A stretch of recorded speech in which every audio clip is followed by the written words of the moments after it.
ഇന്ന് നമ്മുടെ ക്ലാസ് ആരംഭിക്കുന്നതിന് മുമ്പ് ഒരു നിമിഷം ഈശ്വര പ്രാർത്ഥന. നന്ദി.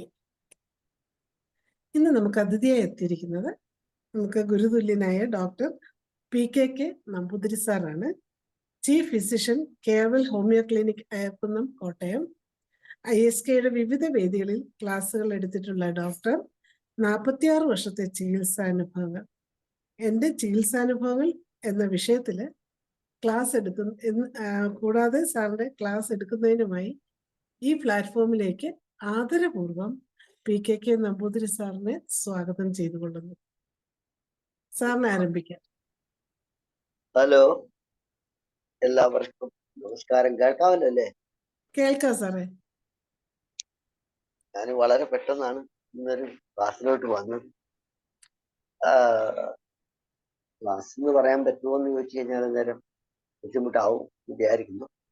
ഏതായാലും ഞാൻ കുറച്ച് ക്ലിനിക്കൽ ടിപ്സിനെ കുറിച്ച് പറയാമെന്ന് വിചാരിക്കുന്നു ഇന്നിപ്പോഴേ.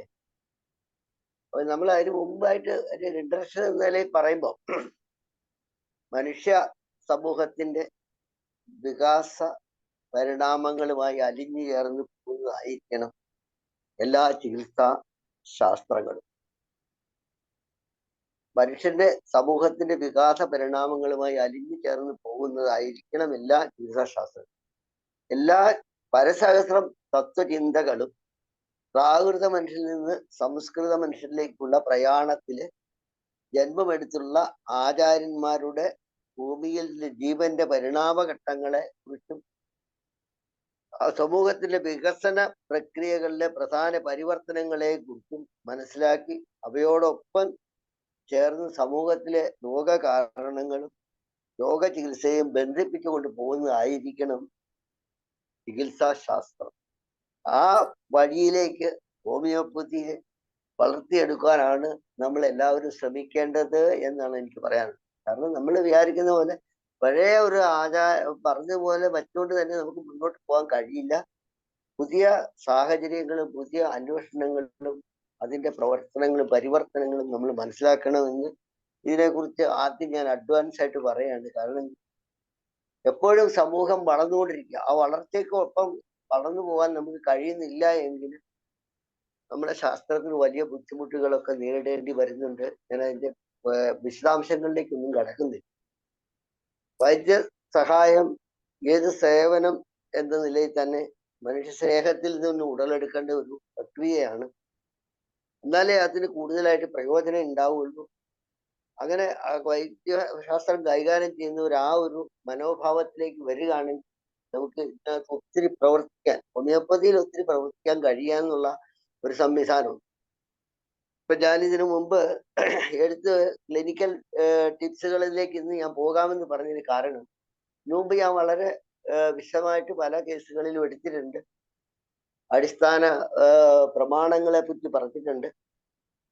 ക്ലാസിക് ചികിത്സ സംബന്ധിച്ച് ഉള്ള രീതികളെ കുറിച്ച് പറഞ്ഞിട്ടുണ്ട്. പക്ഷെ നമ്മൾ ഈ ക്ലിനിക്കൽ ടിപ്സിലേക്ക് നമ്മൾ പോകുന്നതിന്റെ ഒരു പ്രാധാന്യം എന്താ വെച്ചാൽ, പലപ്പോഴും നമ്മുടെ മുമ്പിൽ എത്തുന്ന രോഗികള് വ്യത്യസ്ത അവസ്ഥയിലാണ് നമ്മളെ കാണാം. എല്ലാ കേസുകളിലും ഒരേ അപ്രോച്ച് നമുക്ക് സാധിക്കില്ല പലപ്പോഴും. കാരണം നമ്മുടെ ഇടയ്ക്ക് വരുന്ന ആൾക്കാർ രോഗമായിട്ട് വരുന്നു, നമുക്ക് എപ്പോഴും അപ്രോച്ചിലേക്ക് നമുക്ക് സാധിക്കില്ല.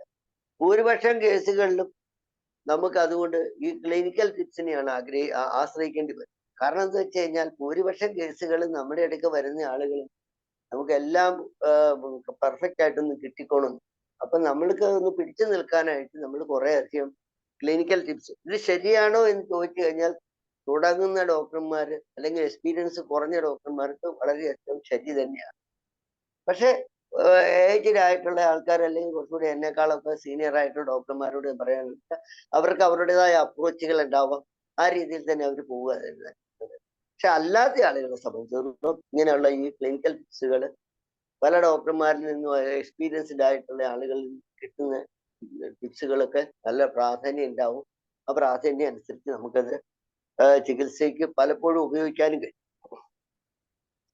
അപ്പം ഇത് നമ്മുടെ പ്രാക്ടീസിന് ഏറ്റവും ഗുണം ചെയ്യും എന്ന് തന്നെയാണ് എൻ്റെ. ഈ ജൂനിയർ ഡോക്ടർമാർ ഇത് കേൾക്കുന്നവരുണ്ടെങ്കിൽ ഇവർക്കൊക്കെ നല്ല ഗുണം ഉണ്ടാവും എന്ന് ഞാൻ പറയും. കാരണം സീനിയർ ഡോക്ടർമാരെ ഞാൻ പലപ്പോഴും ശ്രദ്ധിക്കാറില്ല. കാരണം എന്ന് വെച്ച് കഴിഞ്ഞാൽ അവരുടെ ഒരു കാലഘട്ടത്തിന്റെ അവസരം കഴിഞ്ഞു കഴിഞ്ഞാണ്. അപ്പൊ ഞാൻ ഇപ്പൊ ക്ലിനിക്കൽ ടിപ്സിലേക്ക് പോവുകയാണ്. ഇപ്പൊ ഇതിനകത്ത് ഒരു കാര്യം കൂടി ഞാൻ പ്രത്യേകിച്ച് പറയുന്നത് വെച്ചാൽ, ഈ ക്ലിനിക്കൽ ടിപ്സുകൾ ഞാൻ പറയുമ്പോൾ ഞാൻ പ്രവർത്തിച്ച അല്ലെങ്കിൽ ഞാൻ ചെയ്യുന്ന ഒരു മെത്തേഡാണ്. പക്ഷെ ഈ അവസ്ഥയ്ക്ക് വേറെ ചില ഡോക്ടർമാർക്ക് വേറെ മെത്തേഡ്സുകളായിരിക്കും ഉണ്ടാവും. അപ്പൊ കാരണം വെച്ചാൽ ഈ മെഡിക്കൽ ഫീൽഡിൽ അങ്ങനെ അനവധി ഇത് കാണാനുണ്ട്. പല ഡോക്ടർമാരും പല രീതിയിലാണ് പല അപ്രോച്ചുകളായി. അതുകൊണ്ട് ഞാനിപ്പോ പറയുന്നത് എന്റെ മെത്തേഡ് മാത്രമാണ്. ഇതിനകത്ത് കഴിയുന്നിടത്തോളം ശ്രദ്ധിക്കുക എന്ന് മാത്രമേ എനിക്ക് പറയാൻ കഴിയുള്ളൂ. ശരി, ഇനി ഞാൻ ക്ലിനിക്കൽ ടിപ്സിലേക്ക് പോകാം. നമുക്കറിയാം ആപ്സസ് അഥവാ പരു അല്ലെങ്കിൽ കുരുക്കൾ നമ്മുടെ മുമ്പിൽ വരുന്ന ഒരു പേഷ്യന്റ് പരുവായിട്ട് അല്ലെ ആപ്സസ് ആയിട്ട് വരുമ്പോൾ നമ്മൾ ആദ്യം എന്താ ചെയ്യുക? ആരംഭത്തിൽ പരു ശരിക്കും പഴുക്കുന്നതിന് മുമ്പ് ചുവപ്പ് നിറം, വലിയ വേദന, വിങ്ങല്, നീര് വയ്ക്കാൻ തുടങ്ങുന്നതിന് മുമ്പ്, അതായത് ആദ്യം പരു ഉണ്ടാകുന്നതിന്റെ ആദ്യത്തെ സ്റ്റേജില് പരുവിന് പഴുക്കുന്നതിന് മുമ്പ് ചുവപ്പ് നിറം, വലിയ വേദന, വിങ്ങൽ, നീര് വയ്ക്കാൻ തുടങ്ങുന്നതിന് മുമ്പുള്ള അവസ്ഥയിൽ നമ്മൾ ആദ്യം കൊടുക്കുന്നത് വെൽഡോണാറ്റ്. അത് റിപ്പീറ്റഡ് ഡോസ് തന്നെ എടുക്കും. നീര് നല്ലതുപോലെ ഉണ്ടായി കഴിഞ്ഞതിന് ശേഷം അങ്ങനെയാണെങ്കിൽ ആ അവസ്ഥയിലാണ് നമ്മുടെ അടുക്ക വരുന്നതെങ്കിൽ നമ്മൾ അന്നേരം എന്താ ചെയ്യുക? എപ്പിസ് ആണ്. അപ്പൊ നീര് നല്ലതുപോലെ ഉണ്ടായി കഴിഞ്ഞു, ചുവപ്പ് നിറം കുറച്ച് കുറവുണ്ട്, പക്ഷെ അതിയായ പുകച്ചിലും വിങ്ങലും ഉണ്ട്, പോലെയുള്ള വേദനയാണ്. ഈ കണ്ടീഷനിലാണ് നമ്മുടെ അടുക്കൽ ഒരു പരുവായിട്ടൊരു പേഷ്യന്റ് വരുന്നെങ്കിൽ നമ്മൾ ഇവിടെ കൊടുക്കുന്ന എപ്പിസ് 200 ആണ്. അതും റിപ്പീറ്റഡ് ഡോസ് തന്നെയാണ് കൊടുക്കാറ്. പക്ഷെ ഈ രണ്ടുകൊണ്ടും മാറാത്ത അല്ലെങ്കിൽ രണ്ടുകൊണ്ടും കൊടുക്കാത്തതിന് മുമ്പ് അതിന് ശേഷം വരുന്ന ഒരവസ്ഥയാണ്. മാറുന്നില്ല എന്ന് പറയുന്നില്ല, ഞാൻ ഉദ്ദേശിക്കുന്നില്ല. പക്ഷെ ആ മൂന്നാമത്തെ സ്റ്റേജിലും ചിലപ്പോൾ നമ്മുടെ അടുക്കൽ ആൾക്കാർ അങ്ങനെ വരുന്ന സമയം നീര് കൂടി വരുവാണ്, നല്ലോണം ഉണ്ട്, ഭയങ്കര വേദനയാണ്. ഈ അവസ്ഥയിൽ നമുക്ക് കൊടുക്കാവുന്ന 2 മരുന്ന്, ഒന്ന് ഹെപ്പാർസൾഫ്, ഒന്ന് മെർസോൾ. ഹെപ്പാർസൾഫ് വണ്ണം കൊടുക്കണം, മെർസോൾ ആണെങ്കിലും വണ്ണം കൊടുക്കണം. അപ്പം ഈ സ്വാഭാവിക നീര് കൂടി വരുന്ന അവസരത്തിൽ അപ്പൊ ഈ മൂന്നാമത്തെ സ്റ്റേജിലേക്ക് നമ്മൾ ഈ പരുവിനെ പോകുമ്പോൾ ഹെപ്പാർസൾഫോ മെർസോളോ നമ്മൾ നോക്കണം. അപ്പൊ അവിടെ വണ്ണമാണ് പൊട്ടൻഷ്യൽ വരിക. വീണ്ടും നമ്മൾ ഇത് നമ്മൾ കൊടുത്തു കഴിഞ്ഞാൽ മിക്കവാറും നമുക്കറിയാം അത് പിന്നെ കുറയ്ക്കാൻ സാധിക്കും. അല്ലെങ്കിൽ വണ്ണമോ ഹെപ്പാർസൾഫോ അതിന്റെ ആ സെൻസിറ്റീവ്നെസ് കൂടെ നോക്കിയിട്ട് വേണം കൊടുക്കാൻ. കൊടുത്തു കഴിഞ്ഞാൽ തീർച്ചയായും ആ പഴുപ്പ് കുറഞ്ഞ് ആ പരു കുറഞ്ഞു വരും. പിന്നെ നമുക്ക് വേറെ ചിലപ്പോൾ ചില കണ്ടീഷൻസിൽ വരാറുണ്ട്, ചൊറിച്ച് നീല നിറം പരുവിന് ഒഴിച്ച് നീല നിറം കലർന്നു നമ്മുടെ അടുക്കിലേക്ക് ചില കുത്തലും വേദനയൊക്കെ ആയിട്ട് വരുന്ന പരുക്കളുണ്ട്. അങ്ങനെ വരുമ്പോൾ നമ്മൾ ഇവിടെ കൊടുക്കുന്നത് ടാരന്റുല വിൻസസ് 200 ആൾട്ടർനേറ്റ് ചെയ്ത് ആഴ്സാൽബ്. അപ്പം ശരിക്കും ആ നീല കളർ കയറി ആപ്സസിൽ വരുവാണെങ്കിൽ ടാരന്റുല വിൻസസ് 200 ആൾട്ടർനേറ്റ് ചെയ്ത് ആഴ്സാൽബ്. അപ്പോ പിന്നെ ഈ വരുന്ന ഏറിയ നമുക്ക് ശകലം പ്രാധാന്യമുണ്ട്. മലദ്വാരത്തിനടുത്തായിട്ടാണ് ഈ പരു ഉണ്ടാകുന്നതെങ്കിൽ നമ്മൾ ഇവിടെ കൊടുക്കേണ്ട മെഡിസിൻ കാൽക്കേരിയ സൾഫ് 30, സൈലീഷ്യ 30 ആൾട്ടർനേറ്റ് ചെയ്താൽ കൊടുക്കുക. അപ്പൊ ആ ഏറിയ മലദ്വാരത്തിന്റെ അടുത്ത് ആ സെൻസിറ്റീവ് പാർട്ടിലാണ് ഇത് വരുന്നതെങ്കിൽ നമ്മൾ കാൽക്കേരിയ സൾഫും സൈലീഷ്യ 30 ആൾട്ടർനേറ്റ് ചെയ്യുന്നത്. പിന്നെ എല്ലാ കേസുകളിലെ സംബന്ധിച്ചിടത്തോളം നമുക്ക് പറയാൻ മനസ്സിലാവുന്നത് കലന്തുല ടിഞ്ചർ ചൂടുവെള്ളത്തിനകത്ത് ഒഴിച്ച് ഈ പരുവുള്ള ഭാഗത്ത് ധാര കൊരുന്നു നല്ലതാണ്. അപ്പൊ ശരിക്കും പറഞ്ഞാൽ കലന്തുല ടിഞ്ചർ നമുക്ക് ടിഞ്ചർ ചൂടുവെള്ളത്തിൽ കുറച്ചെടുത്തിട്ട് ലോഷനായിട്ട് ഉപയോഗിച്ചിട്ട് ഈ പരുവുള്ള ഭാഗത്ത് ധാര കോരി കഴിഞ്ഞാൽ വേദന പെട്ടെന്ന് കുറയ്ക്കാം. പിന്നെ പഴുപ്പ് തുടങ്ങിയ ശേഷമാണെങ്കിൽ വേദന ശക്തിയായിരിക്കുമ്പോൾ അങ്ങനെ ചില കണ്ടീഷൻസ് വരും. പഴുപ്പൊക്കെ നന്നായിട്ടാണ്, ഭയങ്കര വേദനയാണ്. അങ്ങനെ വരുന്ന കണ്ടീഷനിലാണ് നമ്മുടെ അടുക്ക വരുന്നെങ്കിൽ നമുക്ക് പിന്നെ അവിടെ പഴുപ്പ് കുറയ്ക്കാനൊന്നും പറ്റില്ല. ഈ സമയത്ത് പൊട്ടിച്ച് കളയാനായിട്ട് ശ്രമിക്കും. ഇങ്ങനെ പൊട്ടിച്ച് കളയാനായിട്ട് നമ്മൾ ശ്രമിക്കുകയാണെങ്കിൽ ഇവിടെ നമ്മൾ കൊടുക്കേണ്ട മെഡിസിൻസ് ഒന്നെങ്കിൽ ഹെപ്പാർസൾഫ് കൊടുക്കാം, അല്ലെങ്കിൽ സൈലീഷ്യ കൊടുക്കാം, അല്ലെങ്കിൽ മെർസോൾ കൊടുക്കാം. ഇതെല്ലാം 3x ആണ്, വളരെ ലോ പൊട്ടൻസി റിപ്പീറ്റ് ചെയ്താണ് കൊടുക്കുക. അപ്പൊ ഈ പരുവിനെ സംബന്ധിച്ചോളം പഴുപ്പ് തുടങ്ങിയ ശേഷം ആ കണ്ടീഷനിലാണ് നമ്മുടെ മുമ്പിൽ ഒരു പേഷ്യന്റ് വരുന്നെങ്കിൽ നമ്മളിത് പിന്നെ അത് അബ്സോർവ് ചെയ്ത് പോകുമെന്ന് നമ്മൾ പ്രതീക്ഷിക്കരുത്. പൊട്ടിച്ച് കളയാൻ നമ്മൾ ശ്രമിക്കും. അങ്ങനെ പൊട്ടിച്ച് കളയാനായിട്ട് നമ്മൾ ഈ ലോ പൊട്ടൻസി ഹെപ്പാർ സൾഫ് മെർക്സോള് അല്ലെങ്കിൽ സൈലീഷ്യ ലോ പൊട്ടൻസി 3x ആണ് സാധാരണ നമ്മൾ ഉപയോഗിക്കുക. ഒടിച്ചു കഴിഞ്ഞാൽ മിക്കവാറും അത് പൊട്ടി അങ്ങ് തുറന്നു പോകും. അങ്ങനെ ഇവിടെയും നമുക്ക് ഉപയോഗിക്കാവുന്ന ഒരു മെഡിസിൻ, എസ്എനിൽ ഉപയോഗിക്കാവുന്ന മെഡിസിൻ കലന്തുല ടിഞ്ചർ തന്നെയാണ് ലോഷനായിട്ട് ഇവിടെയും നമുക്ക് ഉപയോഗിക്കാം ഈ അവസ്ഥയിൽ. പിന്നെ വേറൊരു ചില ആളുകളുണ്ട്, ആബ്സസ് വളരെ ഡീപ്പായിട്ടുണ്ടാവും, ഡീപ്പായിട്ടാണ്. അങ്ങനെ ഡീപ്പായിട്ട് നമ്മുടെ ആബ്സസ് വരുന്ന ഒരു അവസ്ഥയാണ് വരുന്നെങ്കിൽ നമ്മൾ ഇവിടെ കൊടുക്കേണ്ട മെഡിസിൻ കാൽക്കേരിയ ഫ്ലൂർ തെറപ്പി റിപ്പീറ്റ് ചെയ്ത്. അപ്പൊ അങ്ങനെ ചെയ്ത് കഴിയുമ്പോൾ എന്താ ചെയ്യുന്നത്, ആ ഡീപ്പായുള്ള ആബ്സസ് പഴുത്ത് പൊട്ടി പുറത്തേക്ക്. വളരെ ഡീപ്പായിട്ടാണ് ആബ്സസ് വരുന്നുണ്ടെങ്കിൽ ഇവിടെ നമ്മൾ കാൽക്കേരിയ ഫ്ലൂർ തെറപ്പി റിപ്പീറ്റ് ചെയ്ത് കൊടുത്താൽ ആ ആബ്സസ് അവിടെ ഡീപ്പായി നിന്ന് അത് സൂപ്പർഫിഷ്യലായിട്ട് പൊട്ടി പുറത്തേക്ക്. അങ്ങനെ പൊട്ടി പുറത്ത് വന്നതിന് ശേഷം പിന്നെ നമ്മൾ ഇവിടെ കൊടുക്കേണ്ട മെഡിസിൻ സൈലീഷ്യ ടെൻഡം കൊടുത്തതിന് ശേഷം കാൽക്കേരിയ സൾഫ് തെറപ്പി കൊടുക്കും. അപ്പൊ അത് സൈലീഷ്യ ടെൻഡം ഒരു ദിവസം കൊടുത്ത് കാൽക്കേരിയ സൾഫ് കൊടുക്കുക. അപ്പൊ ഞാൻ മുമ്പ് പറഞ്ഞ ഈ ഒരു കണ്ടീഷനിൽ ഈ ആബ്സസ് എന്ന് പറയുന്ന പല കണ്ടീഷൻസും നമ്മുടെ മുമ്പിൽ പേഷ്യൻസ് വരും. അപ്പൊ ഓരോ സ്റ്റേജിലും ഓരോ തരത്തിലാണ് നമ്മളെ മാനേജ് ചെയ്യേണ്ടതെന്ന് പറയാം. പിന്നെ ഈ അങ്ങനെ ആബ്സസ് വരുന്ന അല്ലെങ്കിൽ ആ അവസ്ഥയിൽ നമുക്ക് ചില ആളുകളിൽ നമ്മളിപ്പോ പറയുന്നത് കലന്തുല ഓയിൽമെന്റ് നമ്മൾ പുറമെ ഉപയോഗിക്കാം. കലന്തുല ഓയിൽമെന്റ് നല്ല റിസൾട്ട് കിട്ടുന്നതാണ്. പിന്നെ ചില ആളുകൾ ഇങ്ങനെ പറയാണ്ട് ഇടയ്ക്കിടയ്ക്ക് ഇങ്ങനെ പരു വന്നുകൊണ്ടിരിക്കും, ദീർഘകാലമായി പരു ഉണ്ടാകുന്ന ഒരു സ്റ്റേജ് എന്ന് പറഞ്ഞിട്ട് കുറെ ആൾക്കാർ നമ്മളെ അടുത്ത് സമീപിക്കാറുണ്ട്. അങ്ങനെ പരു ഉണ്ടാകുന്ന സ്റ്റേജാണ് നമ്മുടെ അടുത്ത് വരുന്നെന്നുണ്ടെങ്കിൽ നമ്മൾ ശരിക്കും ഞാനൊക്കെ ചെയ്തുകൊണ്ടിരിക്കുന്നത് ബെൽഡോണ ആൾട്ടർനേറ്റ് ചെയ്ത് ഹെപ്പാർ സൾഫ് കുറച്ചു കാലം കൂടും. ബെൽഡാണോയും ഹെപ്പാർ സൾഫ്. എന്നാൽ വേറെ ഒത്തിരി മെഡിസിൻസ് ഉണ്ട്, എങ്കിൽ പോലും അക്കൈറാന്തസ് ഒക്കെ കൊടുക്കാമെന്ന് പറയും. പക്ഷെ ഞാൻ അതിലേക്കല്ല വരുന്നത്, ഞാൻ കൊടുക്കുന്ന രീതിയാ പറയാ. ബെൽഡോണ ആൾട്ടർനേറ്റ് ചെയ്ത് ഹെപ്പാർ സൾഫ് 200 പൊട്ടൻസി കൊടുത്തു കഴിഞ്ഞാൽ അത് 2 ഔഷധങ്ങളും ദിവസം 2 പ്രാവശ്യം വരും. അങ്ങനെ കൊടുത്തു കഴിഞ്ഞാൽ കുറച്ചു കാലം കൊടുത്തു കഴിഞ്ഞാൽ ഈ ആബ്സസ് ഉണ്ടാകുന്ന സ്വഭാവം അങ്ങ് മാറി. അപ്പൊ ചില ആൾക്കാർ പറയും എനിക്ക് എന്നും പരു വന്നുകൊണ്ടിരിക്കുന്ന ആൾക്കാരാണെന്ന് പറഞ്ഞ് വരികയാണെങ്കിൽ നമ്മൾ ഈ ഒന്ന് പരീക്ഷിച്ച് നോക്കിയാൽ നല്ല പെട്ടെന്ന് നമുക്ക് അതിന്റെ വ്യത്യാസം കാണാം. അപ്പൊ അത് അങ്ങനെ കൊടുക്കാം. പിന്നെ ആബ്സസിൽ എന്തെങ്കിലും വിഷാംശം നമ്മുടെ അടുക്ക വരുന്ന ആബ്സസ് എന്ന് പറയുമ്പോൾ നമ്മൾ നോക്കുക എന്തെങ്കിലും വിഷാംശം കലർന്നിട്ടുണ്ടെന്ന് നമുക്കൊരു സംശയം വരും. അതിനെന്തെങ്കിലും പോയിസണസ് എഫക്ട് ഇതിനകത്ത് വന്നിട്ടുണ്ട് എന്ന് നമുക്ക് തോന്നുവാണെങ്കിൽ അപ്പൊ നമ്മൾ കൊടുക്കേണ്ട മെഡിസിൻ ഗൺ പൗഡർ 3x ആണ്. അപ്പൊ വിഷാംശം കലർന്നിട്ടുണ്ടെന്നൊരു ഗൺ പൗഡർ 3x കൊടുക്കാം, വല്ല 30 കൊടുക്കാം. ഗൺ പൗഡർ ആണ് അതിൻ്റെ അകത്ത് മെഡിസിൻ വരുന്നത്. വിഷാംശം കലർന്നിട്ടുണ്ട് എന്ന് നമുക്കൊരു തോന്നൽ വരികയാണെങ്കിൽ ഗൺ പൗഡർ ആണ്. അപ്പൊ പിന്നെ പരുക്കൾ ഉണ്ടാകുമ്പോൾ രാപ്പനി, ചില ആളുകൾ വരും പരുക്കൾ ഉണ്ടാകുമ്പോൾ രാത്രി പനിക്കുന്നത്, വലിയ ക്ഷീണമുണ്ട്, ഇങ്ങനെ അനുഭവപ്പെടുന്ന ഒരു അവസ്ഥ വരികയാണെങ്കിൽ നമ്മൾ ഇവിടെ കൊടുക്കേണ്ട മെഡിസിൻ ചൈന ആൾട്ടർനേറ്റ് ചെയ്ത് ആഴ്സാൽമാണ്. അപ്പൊ രാത്രി പനി, കുരു, ഭയങ്കര ക്ഷീണം, കുരു വന്നതുകൊണ്ടാണ് എന്ന് പറഞ്ഞിട്ട് വരുന്ന ആളുകളിൽ ചൈന ആൾട്ടർനേറ്റ് ചെയ്ത് ആഴ്സനിക് ആൽബ് തെറപ്പി കൊടുത്തു കഴിയുമ്പോൾ അതിന് വളരെ പെട്ടെന്ന് വ്യത്യാസം വരും. പിന്നെ വളരെ നാളായി അടയാത്ത ദ്വാരത്തിൽ കൂടി ഇങ്ങനെ പഴുപ്പ് പോയിക്കൊണ്ടിരിക്കുക. ശരിക്കും പറഞ്ഞാൽ ഫിസ്റ്റുല എന്നൊക്കെ പറയുന്ന കണ്ടീഷൻസ് തന്നെയാണ് ഞാൻ പറയുന്നത്. ആ കണ്ടീഷൻസിലേക്ക് വരികയാണെങ്കിൽ നമുക്ക് ഇവിടെ കൊടുക്കാൻ പറ്റുന്ന medicine fluoric acid 200 repeat. Fluoric acid. അപ്പൊ ശരിക്കും പറഞ്ഞാൽ ആബ്സസ് എന്ന് പറയുന്നത് നമ്മുടെ പല കണ്ടീഷനിൽ നമ്മളെ ആദ്യം വരുന്ന വെച്ചാൽ ആദ്യത്തെ ബെൽഡോണ കണ്ടീഷനിലൊന്നും ആൾക്കാർ വന്നോളൊന്നുമില്ല. പല കണ്ടീഷനിൽ പല ദിക്കിൽ നിന്ന് പോയിട്ട് വന്ന ആൾക്കാരൊക്കെ ആയിരിക്കും. അപ്പൊ ഏത് സിറ്റുവേഷനിലാണ്, ഏത് കണ്ടീഷനിലാണ്, എപ്പോഴാണ് വരുന്നത് നോക്കിയിട്ട് വേണം നമ്മൾ ഇതെല്ലാം കൊടുക്കാൻ. ഇത് ഒരുമാതിരി എല്ലാത്തരം ആബ്സസ് കേസുകളിലും നമുക്ക് പ്രയോജനമായിട്ട് കിട്ടുന്നുണ്ട് എന്ന് പറയാം. പിന്നെ നമ്മൾ ഈ ആബ്സസിനെ കുറിച്ച് ചിന്തിക്കുമ്പോൾ മറ്റ് നമ്മൾ ചിന്തിക്കേണ്ട 1-2 മെഡിസിൻസ് എന്ന് പറയുന്നത് ആർണിക്ക, പൈറോജിനം, ആന്ത്രാശനം, ഇതിനെ കുറിച്ചൊക്കെ നമ്മുടെ മനസ്സിലോട്ട് വരണം. ഇത് വല്ലോ ഈ ഇതിനകത്ത് ഇന്റർ കറന്റ് ചെയ്തോ അല്ലാതെയോ നമുക്ക് കൊടുക്കാൻ പറ്റുമോ, കൊടുക്കേണ്ടതുണ്ടോ എന്ന് നമ്മൾ ചിന്തിക്കേണ്ടി വരും.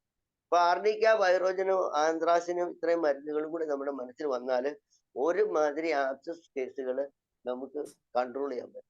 പിന്നെ വേറെ അടുത്ത നമ്മൾ പോകുന്ന അസിഡിറ്റിയിലേക്കാണ്.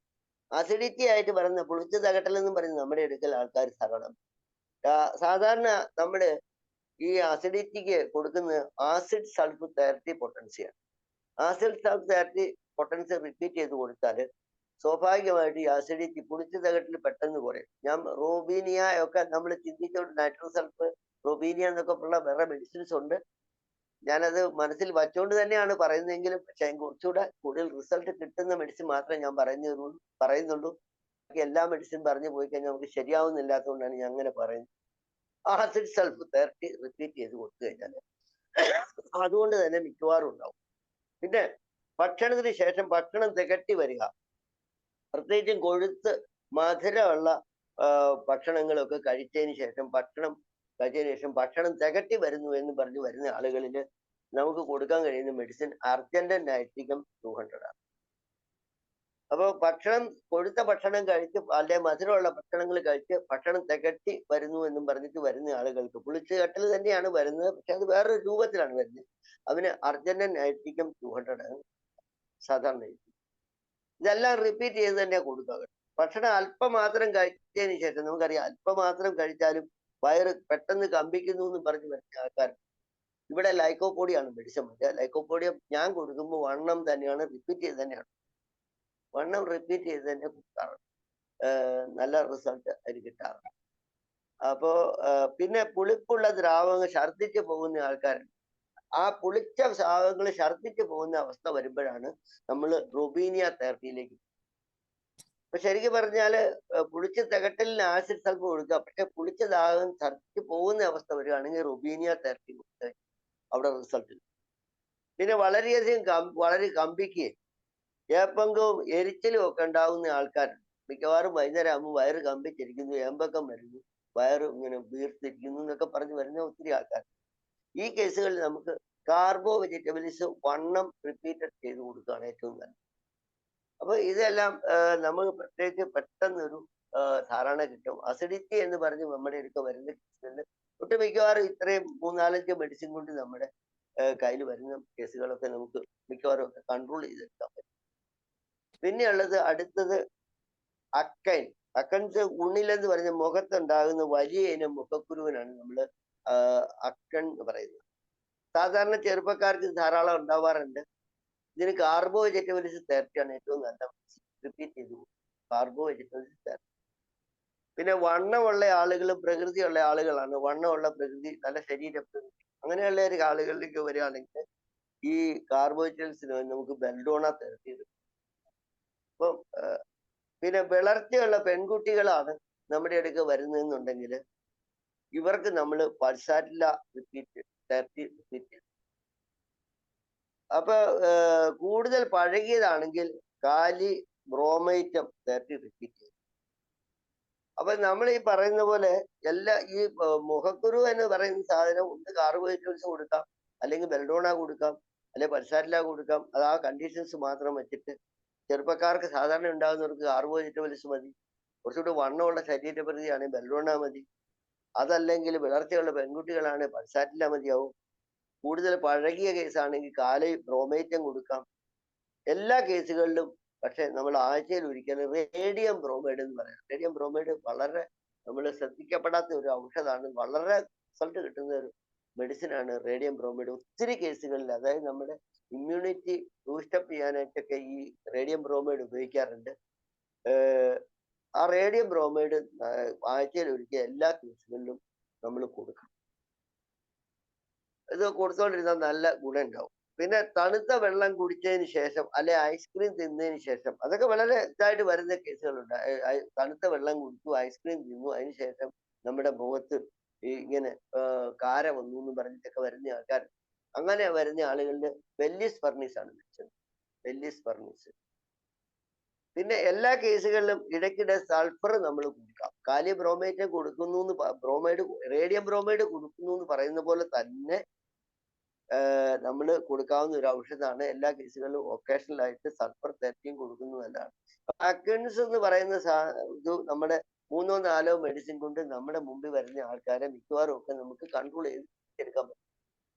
പിന്നെ ഈ അക്കൺ റൊസാസിയ എന്ന് പറയുന്നത്, അക്കൺ റൊസാസിയ ചുറ്റും പഴകിയ ചുവപ്പ് നിറത്തിലുള്ള മുഖക്കുരുവിനാണ് അക്കൺ റൊസാസിയ എന്ന് പറയുന്നത്.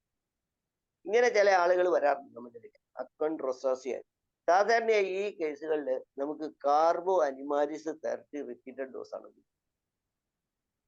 പിന്നെ യൂട്രസ് സംബന്ധമായ കേസുകളും മറ്റുമായി ബന്ധപ്പെട്ട് നമ്മുടെ അടുക്കൽ വരുന്നുണ്ട്. അത് അവർക്ക് യൂട്രസ് സംബന്ധമായിട്ടോ അല്ലെ സ്ത്രീ രോഗങ്ങളുമായിട്ടൊക്കെ ബന്ധപ്പെട്ട് ഈ അക്കോൺഡ്രോസോസിയ വരുന്ന കേസുകളിൽ ഹൈഡ്രോകോട്ടയിൽ 3x ആണ് മെഡിസിൻ.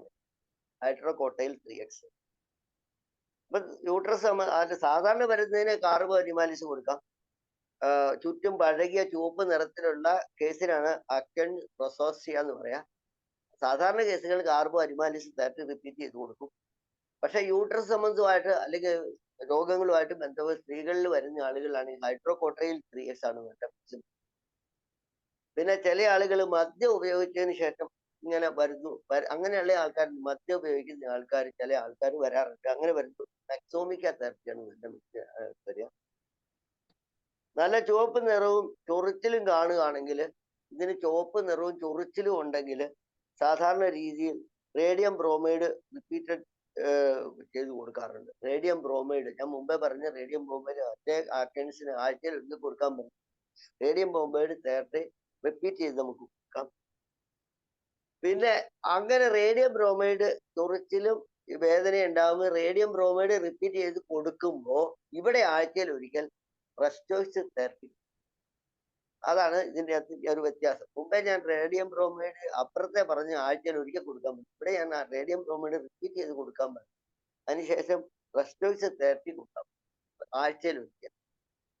പിന്നെ സാധാരണ രീതിയിലൊന്നും കാണാറില്ല, എങ്കിലും അപൂർവമായിട്ട് കാണുന്നതാണ് ഈ മുഖക്കുരുവിന് നീല നിറം കയറിയിട്ട്. അങ്ങനെ വരികയാണെങ്കിൽ അവിടെ നമ്മൾ കൊടുക്കേണ്ട മെഡിസിൻ അകാരിക്കസ് തെറപ്പിയാണ്. ഇപ്പം പിന്നെ വളരെ പഴകിയ ഇനം രാവിലെയും വൈകിട്ടും പഴകിയ ഇനത്തിൽ ഇത് മാറുന്നില്ല, രോഗങ്ങളൊന്നും കൊടുത്തിട്ട് മാറുന്നില്ല എന്നൊക്കെ പറഞ്ഞ് വരുന്ന കേസുകളിൽ നമ്മൾ കൊടുക്കേണ്ട മെഡിസിൻ എന്ന് പറഞ്ഞാൽ രാവിലെയും വൈകിട്ടും ആഴ്സാൽബ് 3 ആഴ്സൈഡൈഡ് 3x ആഹാരത്തിന് മുമ്പും സൾഫർ അയഡൈഡ് 3x രാവിലെ വൈകിട്ടും ആഹാരത്തിന് ശേഷവും കൊടുത്തു കഴിഞ്ഞാൽ ഇത് കുറഞ്ഞു വരും. അപ്പൊ പഴകിയ തരത്തില് അക്കോൺഡ്രോസോസിയ വരുന്ന കേസുകളിൽ രാവിലെ വൈകിട്ടും ആഴ്സൈഡൈഡ് 3x രാവിലെയും വൈകിട്ടും ആഹാരശേഷം സൾഫർ അയഡൈഡ് 3x കൊടുക്കുക. പിന്നെ ഇവിടെ സൾഫ്യൂറസ് ആസിഡ് 1:2 എന്ന റേഷ്യോയിൽ നമ്മൾ ചേർത്ത് മുഖം കഴുകുകയും ചെയ്യും. സൾഫ്യൂറസ് ആസിഡ് 1:2 എന്ന റേഷ്യോയിൽ മുഖം കഴുകാനും പറ്റും. അപ്പൊ ഇങ്ങനെ വരുമ്പോൾ നമുക്ക് ഈ തരം കേസുകൾ നമുക്ക് കുറയ്ക്കാൻ പറ്റും. പിന്നെയുള്ളത് മൂന്നാമതൊരു കേസ് എന്ന് പറയുന്നത് ആൽക്കഹോളിക് ഹാബിറ്റ് കുറയ്ക്കണമെന്നും പറഞ്ഞ് വരാറുണ്ട്. സാധാരണ നമ്മുടെ ഇടയ്ക്ക് ഒത്തിരി ആൾക്കാർ ഇതൊക്കെ ആദ്യമായിട്ട് വരാറുണ്ട്. ഇങ്ങനെ വരുന്ന കേസുകളിൽ ഇപ്പോൾ ഏറ്റവും കൂടുതലായിട്ട് നമുക്ക് കൊടുക്കാൻ പറ്റുന്ന മെഡിസിൻ സിബിലിനം 1 പിൽസിൽ മെഡിക്കേറ്റ് ചെയ്തിട്ട് 4 പിൽസ് വീതം ബെഡ് ടൈമിൽ കൊടുക്കും. അതോടൊപ്പം തന്നെ സൾഫ്യൂരിക് ആസിഡ് ജിഞ്ചർ 20 തുള്ളി 30 ml വെള്ളത്തിൽ 2 നേരം കുറച്ചു കാലം കൊടുത്തു കഴിഞ്ഞാൽ സാധാരണ രീതിയിൽ മാറണമെന്ന് ആഗ്രഹിക്കുന്ന ആൾക്കാരുടെയൊക്കെ ആണെങ്കിൽ ആ റിസൾട്ട് നല്ല റിസൾട്ട് കിട്ടും. അതായത് ആൽക്കഹോളിക് ഹാബിറ്റ് മദ്യാസക്തി കുറയ്ക്കാനായിട്ടുള്ള കേസുകളിൽ സിബിലിനം 1 പിൽസ് മെഡിക്കേറ്റ് ചെയ്തിട്ട് എന്നിട്ട് 4 പിൽസ് വീതം എല്ലാ ദിവസവും രാത്രി ബെഡ് ടൈമിൽ കൊടുക്കുക. പിന്നെ സൾഫ്യൂരിക് ആസിഡ് ടിഞ്ചർ 20 ഡ്രോപ്സ് വീതം 30 ml വെള്ളത്തില് 2 നേരം കുറച്ചു കാലം കൊടുത്തു കഴിഞ്ഞാൽ മദ്യാസക്തി മാറ്റണം എന്ന് അവരുടെ ആഗ്രഹിക്കുന്ന കേസാണ് തീർച്ചയായും മാറിക്കിട്ടും. ധാരാളം കേസുകൾ എനിക്ക് റിസൾട്ട് ഉള്ള കേസ് തന്നെയാണ്. ഞാൻ ഇത് മാത്രമേ കൊടുത്തിട്ടുള്ളൂ. വേറെ ഒത്തിരി മെഡിസിൻസ് ഒക്കെ പറയുന്നുണ്ടെങ്കിൽ ഈ മെഡിസിൻസ് നമുക്ക് നല്ല റിസൾട്ട് ആയിട്ട് കൊടുക്കാൻ പറ്റുന്നത്. പിന്നെ അടുത്ത കേസ് എന്ന് പറയുന്നത് അമയോറോസിസ്. അമയോറോസിസ് എന്ന് പറഞ്ഞാൽ പൂർണ്ണമായോ അപൂർണമായോ ഉള്ള കാഴ്ചക്കുറവിനെയാണ് നമ്മൾ അമയോറോസിസ് എന്ന് പറയാം. അത് കാഴ്ച മംഗലം എന്ന് പറഞ്ഞിട്ട് വരാറുണ്ട്. പല കാരണങ്ങളെ കാഴ്ച മംഗലം ഉണ്ടാവും, ഡയബറ്റീസ് കൂടിയാലും ഒക്കെ ഉണ്ടാവും. പക്ഷെ ആ കണ്ടീഷൻസ് ഒന്നും അല്ലാതെ തന്നെ വരുന്ന കുറെ കേസുകളുണ്ട്. അങ്ങനെ വരുന്ന കേസുകളെ കുറിച്ചാണ് ഞാൻ ഇപ്പൊ പറയാം. കാരണങ്ങളുണ്ടെങ്കിൽ കാരണങ്ങളെങ്കിൽ നമ്മൾ നോക്കിയിട്ട് ചികിത്സിക്കാൻ പാടുള്ളൂ. പെട്ടെന്ന് വേനൽക്കാലത്ത് തണുപ്പേറ്റതിനാൽ കണ്ണ് കാഴ്ച കുറവാണെന്ന് പറഞ്ഞ് വരുന്ന ആൾക്കാർക്ക് അക്യുറേറ്റ് തെറപ്പിയാ കൊടുക്കുക. അത് റിപ്പീറ്റഡ് ഡോസ് തന്നെ കൊടുക്കുക. പിന്നെ കാരണങ്ങളൊന്നുമില്ല, രാവിലെ ഏറ്റപ്പോ കണ്ണ് ഇങ്ങനെ മങ്ങി കാണുന്നു എന്ന് പറഞ്ഞ് വരുന്ന കുറെ ആളുകളുണ്ട്. അങ്ങനെയുള്ള ആളുകൾക്ക് കൊടുക്കുമ്പോൾ ജെൽസീമിയം തെറപ്പിയാവും. അതും റിപ്പീറ്റ് ചെയ്താവും. കാരണങ്ങളൊന്നുമില്ല. കാരണം എന്ന് വെച്ചാൽ വേനൽക്കാലത്ത് തണുപ്പ് തട്ടിയാൽ അക്കോണേറ്റ് വരും. അത് തണുപ്പൊന്നുമില്ല, കാരണങ്ങളൊന്നുമില്ലാതെ രാവിലെ ഏറ്റപ്പോ കണ്ണ് കാഴ്ച കുറച്ച് മങ്ങിക്കൊണ്ടിരിക്കുന്നു എന്ന് പറഞ്ഞ് വരുന്ന കേസുകള് നർവ് സംബന്ധമായിട്ടുള്ള കേസുകളായിരിക്കും. അതുകൊണ്ട് തന്നെ നമുക്ക് ജെൽസീമിയം തെറപ്പി റിപ്പീറ്റഡ് ഡോസ് ഫലപ്രദമാണ്. പിന്നെ അമിത പ്രകാശം എന്തെങ്കിലും കണ്ടതിനാല് നമുക്ക് പിന്നെ കാഴ്ച മങ്ങൽ വന്നു എന്ന് പറയാം. ചിലപ്പോ ഇങ്ങനെ വലിയ മങ്ങല് കാണുന്നു. അങ്ങനെയുള്ള കേസുകളിൽ നമ്മൾ ഇവിടെ കൊടുക്കുന്ന ബെല്ലോണ തെറപ്പി ആണ്. അമിത പ്രകാശം കൊണ്ട് വരുന്ന കാഴ്ച മങ്ങലുകൾക്ക് ബെൽഡോണ തെറപ്പി റിപ്പീറ്റഡ് ഡോസ് ആണ് കൊടുക്കുക. പിന്നെ മദ്യം കഴിച്ചതിന് ശേഷം ഒപ്റ്റിക് അട്രോഫി സംഭവിക്കുമ്പോൾ, സാധാരണ ഇവിടെ ഞാനൊരു കാര്യം പറയാം, മദ്യം കഴിച്ചതിന് ശേഷം ഒപ്റ്റിക് അട്രോഫി സംഭവിച്ച് പെട്ടെന്ന് ഉണ്ടായ കേസുകളില് നക്സോമിക്ക 3 റിപ്പീറ്റ് ചെയ്ത് കൊടുത്താൽ, നക്സോമിക്ക 3 റിപ്പീറ്റ് ചെയ്ത് കൊടുത്താൽ പഴകിയാല് ഒപ്റ്റിക് അട്രോഫി മാറത്തില്ല, മാറാനുള്ള സാധ്യതയില്ല. മാറത്തില്ല എന്ന് ഒരിക്കലും ഡോക്ടർ പറയാറില്ല. എങ്കിൽ തന്നെ ഞാൻ മിക്കവാറും അങ്ങനെ വന്നു കഴിഞ്ഞാൽ ഞാൻ ഉഴപ്പി വിടത്തേ ഉള്ളൂ. അക്യൂട്ട് കേസില് പെട്ടെന്ന് വരുന്ന കേസിലൊക്കെ ആണെങ്കിൽ നക്സോമിക്ക 3 റിപ്പീറ്റ് ചെയ്ത് കൊടുക്കുക. കുറച്ച് ദിവസം കൊടുത്തു കഴിയുമ്പോ അവര് പറയാണ് പല നിറങ്ങൾ നമ്മുടെ മുമ്പിൽ കാണുന്നുണ്ട് എന്ന് പറയാണ്. അവിടെ നമ്മൾ ഫോസ്ഫറസ് തെറപ്പി കൊടുത്താൽ ആ അക്യൂട്ട് ആയിട്ടുള്ള ആ ഒപ്റ്റിക് അട്രോഫി മാറും. മദ്യം കഴിച്ചതിന് ശേഷം ധാരാളം കേസുകൾ വരാറുണ്ട്. മിഥൈൽ ആൽക്കഹോളൊക്കെ വെറുതെ ആവശ്യമില്ലാതെ എടുത്തു കഴിച്ചതിന് ശേഷം ഞാൻ വളരെ മുമ്പ് ഓർക്കാറുണ്ട്, ഒരു ഡെന്റൽ സർജൻ തന്നെ ഈ ഒരു കേസുമായിട്ട് എനിക്ക് വന്നിട്ടുണ്ടായിരുന്നു. അവര് വിദേശത്തായിരുന്നു. പെട്ടെന്ന് മിഥൈൽ ആൽക്കഹോൾ എടുത്തു കഴിച്ചാണ്. പെട്ടെന്ന് തന്നെ കണ്ണ് രണ്ടും പോയി, ഒന്നും കാണാൻ പറ്റാതെ പോയി. അപ്പൊ അങ്ങനെ വളരെ അപൂർവമായിട്ട് ഭാഗ്യം കൊണ്ടൊക്കെ രക്ഷപ്പെട്ടു പോകാമെന്ന് മാത്രമേ. ക്രോണിക് കേസുകളിലൊന്നും കിട്ടാൻ പാടില്ല. പെട്ടെന്നൊക്കെ ആണെങ്കിൽ നമുക്ക് എന്തെങ്കിലും ചെയ്യാൻ പറ്റില്ല. അപ്പൊ അങ്ങനെ പിന്നെ ഉള്ളത് ഞാൻ പറയുന്നത്, മെഴുകുതിരി അല്ലെങ്കിൽ വിളക്ക് തിരി മങ്ങി കാണുന്നു എന്ന് പറഞ്ഞിട്ട് ചില ആൾക്കാർ വരും. അങ്ങനെ വരുന്ന കേസുകൾ കപ്പാർ സൾഫ് റിപ്പീറ്റഡ് ഡോസാണ്. മെഴുകുതിരി മങ്ങി കാണുന്ന കേസുകൾ. പിന്നെ മങ്ങിയ വെളിച്ചത്തില് കാഴ്ച മങ്ങൽ എന്ന് പറഞ്ഞിട്ട് ആളുകൾ വരും. അതായത് നമുക്കറിയാം, റെറ്റിനയില് കോൺ സെല്ലുകളുണ്ട്, റോഡ് സെല്ലുകളുണ്ട്. റോഡ് സെല്ലുകളാണ് ഡിം ലൈറ്റ് അബ്സോർബ് ചെയ്യുന്നത്. അപ്പൊ കോൺ സെല്ലുകളാണ് ബ്രൈറ്റ് ലൈറ്റ് അബ്സോർബ് ചെയ്യുന്നത്. ഇത് വരുമ്പോ ഈ റോഡ് സെല്ലുകളില് തകരാറുണ്ടാവാം, അല്ലെങ്കിൽ വൈറ്റമിൻ എ ഡിഫിഷ്യൻസി ഉണ്ടാവാം. ഈ 2 കാരണങ്ങളാണ് ശരിക്കും മങ്ങിയ വെളിച്ചത്തിലെ കാഴ്ചമങ്ങലിന്റെ കാരണം. അതില് പിന്നെ വൈറ്റമിൻ എ ഡിഫിഷ്യൻസി ആണെങ്കിൽ ബെൽഡോണയും ബെറേറ്റ ആൾട്ടും ഓൾട്ടർനേറ്റ് ചെയ്ത് കൊടുത്തു കഴിഞ്ഞാൽ സാധാരണ രീതി മാറും. പക്ഷെ റോഡ് കോൺസിന്റെ തകരാറ് കൊണ്ടുണ്ടാകുന്ന കേസുകളാണെങ്കിൽ, റെറ്റിനൈറ്റിസ് പിഗ്മെന്റോസ പോലെയുള്ള കേസുകളിലൊക്കെ ആണെങ്കിൽ സാധ്യത വളരെ കുറവ് തന്നെയാണ് ചികിത്സയ്ക്ക്. എങ്കിൽ പോലും നമുക്ക് ചെയ്യാൻ പറ്റുന്നത് ബെൽഡോണ, ബെറേറ്റ ആൽബ്, ഡൈക്കോപോഡിയം ഇങ്ങനെയുള്ള ഔഷധങ്ങൾ 30 പൊട്ടൻസി റിപ്പീറ്റ് ചെയ്ത് കുറച്ചു കാലം കൊടുത്തു നോക്കി എന്തെങ്കിലും റിസൾട്ട് കിട്ടുന്നുണ്ടോ എന്ന് നമുക്ക് ശ്രദ്ധിച്ചു നോക്കാവുന്നേ ഉള്ളൂ. ചില ആളുകളിലൊക്കെ കിട്ടും, വളരെ കിട്ടുന്നില്ല എന്ന് ഞാൻ പറയുന്നില്ല. പക്ഷെ നമ്മൾ അത് വലിയൊരു ഇത് കൊടുക്കരുത്. വൈറ്റമിൻ എ ഡിഫിഷ്യൻസി ഒക്കെ ആണെങ്കിൽ മാറും. അല്ലെ ഡിസ്ട്രോഫി വരുന്ന കേസുകളിൽ അത്ര എളുപ്പമൊന്നുമല്ല. എങ്കിൽ പോലും ശ്രദ്ധിച്ചു നോക്കുക. അത് കൊടുക്കേണ്ട ബെൽഡോണ, ബെറേറ്റ ആൽബ്, ലൈക്കോപോഡിയം, പിന്നെ കാലി, ഫോസ് എന്നൊക്കെ പറയുന്ന മെഡിസിൻ ഒക്കെ ഉണ്ട്, ഫോസ്ഫറസ്, ഇതൊക്കെ ഇതിനകത്ത് വരുന്നതാണ്. പക്ഷെ എങ്കിൽ തന്നെ കൂടുതൽ നമുക്ക് കൊടുക്കാൻ, റിപ്പീറ്റ് ചെയ്ത് കൊടുക്കാൻ പറ്റിയ മെഡിസിൻസ് ബെൽഡോണയും ബെറേറ്റ ആൽബും ലൈക്കോപോഡിയമാണ്. പിന്നെ ദീർഘരോഗങ്ങൾക്ക് ശേഷം നമുക്ക് കാഴ്ചക്ക് മങ്ങൽ വരുന്നു എന്ന് പറഞ്ഞ് വരികയാണെങ്കിൽ അവിടെ കൊടുക്കേണ്ട മെഡിസിൻ ചൈന തെറപ്പി റിപ്പീറ്റ് ചെയ്ത് കൊടുക്കാം. പിന്നെ കണ്ണിന് ആയാസം വന്നതിന് ശേഷമാണ് കാഴ്ച മങ്ങല്, കുറച്ച് ആയാസമൊക്കെ ഉണ്ടായിരുന്നു, അതുകൊണ്ട് കാഴ്ച മങ്ങൽ വരുന്നു. ഇപ്പൊ ഈ പറഞ്ഞ പോലെ കമ്പ്യൂട്ടറിലൊക്കെ നോക്കിയിട്ടൊക്കെ ചില ആളുകളൊക്കെ ധാരാളമായിട്ട് വരുന്നുണ്ട്. അങ്ങനെ വരുന്ന കേസുകളിലൊക്കെ റൂട്ടായാണ് കുറച്ചുകൂടെ നല്ല മെഡിസിൻ. റൂട്ട, തെറപ്പി, ഇതെല്ലാം റിപ്പീറ്റഡ് ഡോസ് തന്നെയാണ്. ബാക്കിയുള്ള കേസുകളിലെല്ലാം നമ്മൾ സിംഗിൾ ഡോസ് ഒന്നും അങ്ങനെ ശ്രദ്ധിക്കരുത്. വളരെ അപൂർവം ചില കേസുകളിൽ മാത്രം സിംഗിൾ ഡോസ് എല്ലാം റിപ്പീറ്റ് ചെയ്ത് തന്നെ കൊടുക്കുക. തെറപ്പി പൊട്ടൻസിയാണ് മിക്കവാറും കൊടുക്കും. പിന്നെ അനൂറിസം എന്ന് പറഞ്ഞാൽ നമുക്കറിയാം ധാരാളം കേസുകൾ നമുക്ക് റിപ്പോർട്ട് ചെയ്യുന്നുണ്ട്.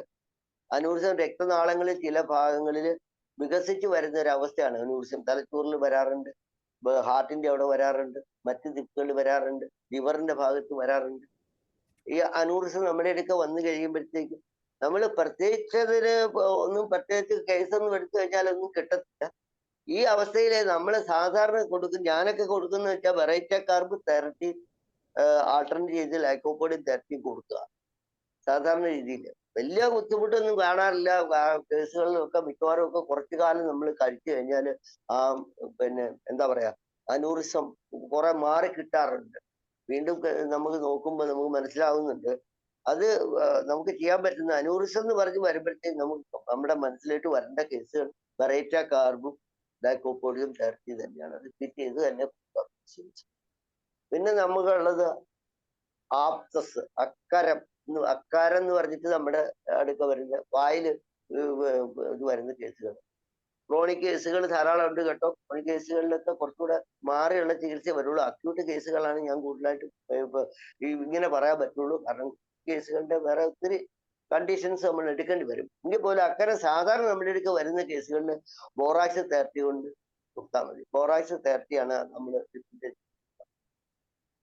പിന്നെ ബോറാക്സ് ലോഷൻ ഉണ്ടാക്കിയിട്ട് വായിൽ കവിൾക്കൊള്ളാനും പറയും.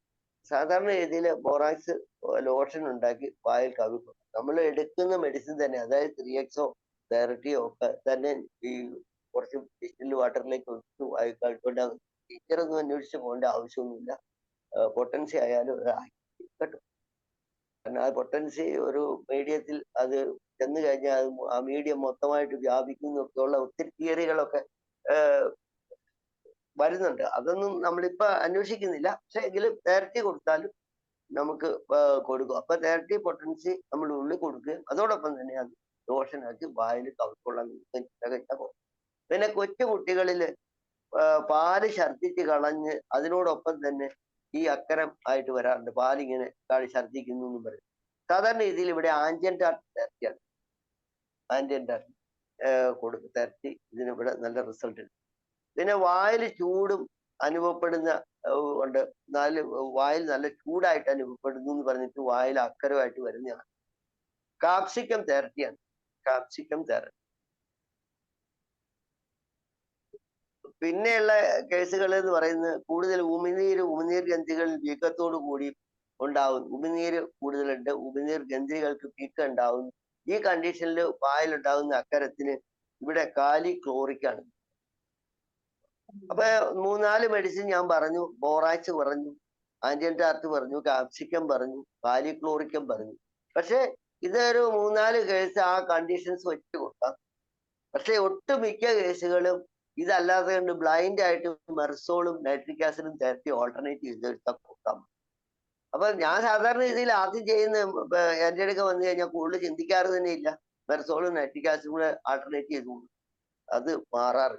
അപ്പൊ അതൊരു അല്ലാത്ത കേസുകൾ ക്ലോറിക്കം നോക്കാം, കാപ്സിക്കം നോക്കാം, ആന്റിയൻ ടാർട്ട് നോക്കാം, ബോറാക്സ്. പിന്നെ ഒത്തിരി മെഡിസിൻസ് വേറെ ഉണ്ട്. ഞാൻ അതിലേക്കൊന്നും കാര്യമായിട്ട് ഇപ്പൊ കടക്കുന്നില്ല. അങ്ങനെ കടന്നു പോകാൻ നോക്കുന്നുള്ള സമയവും ഇല്ല.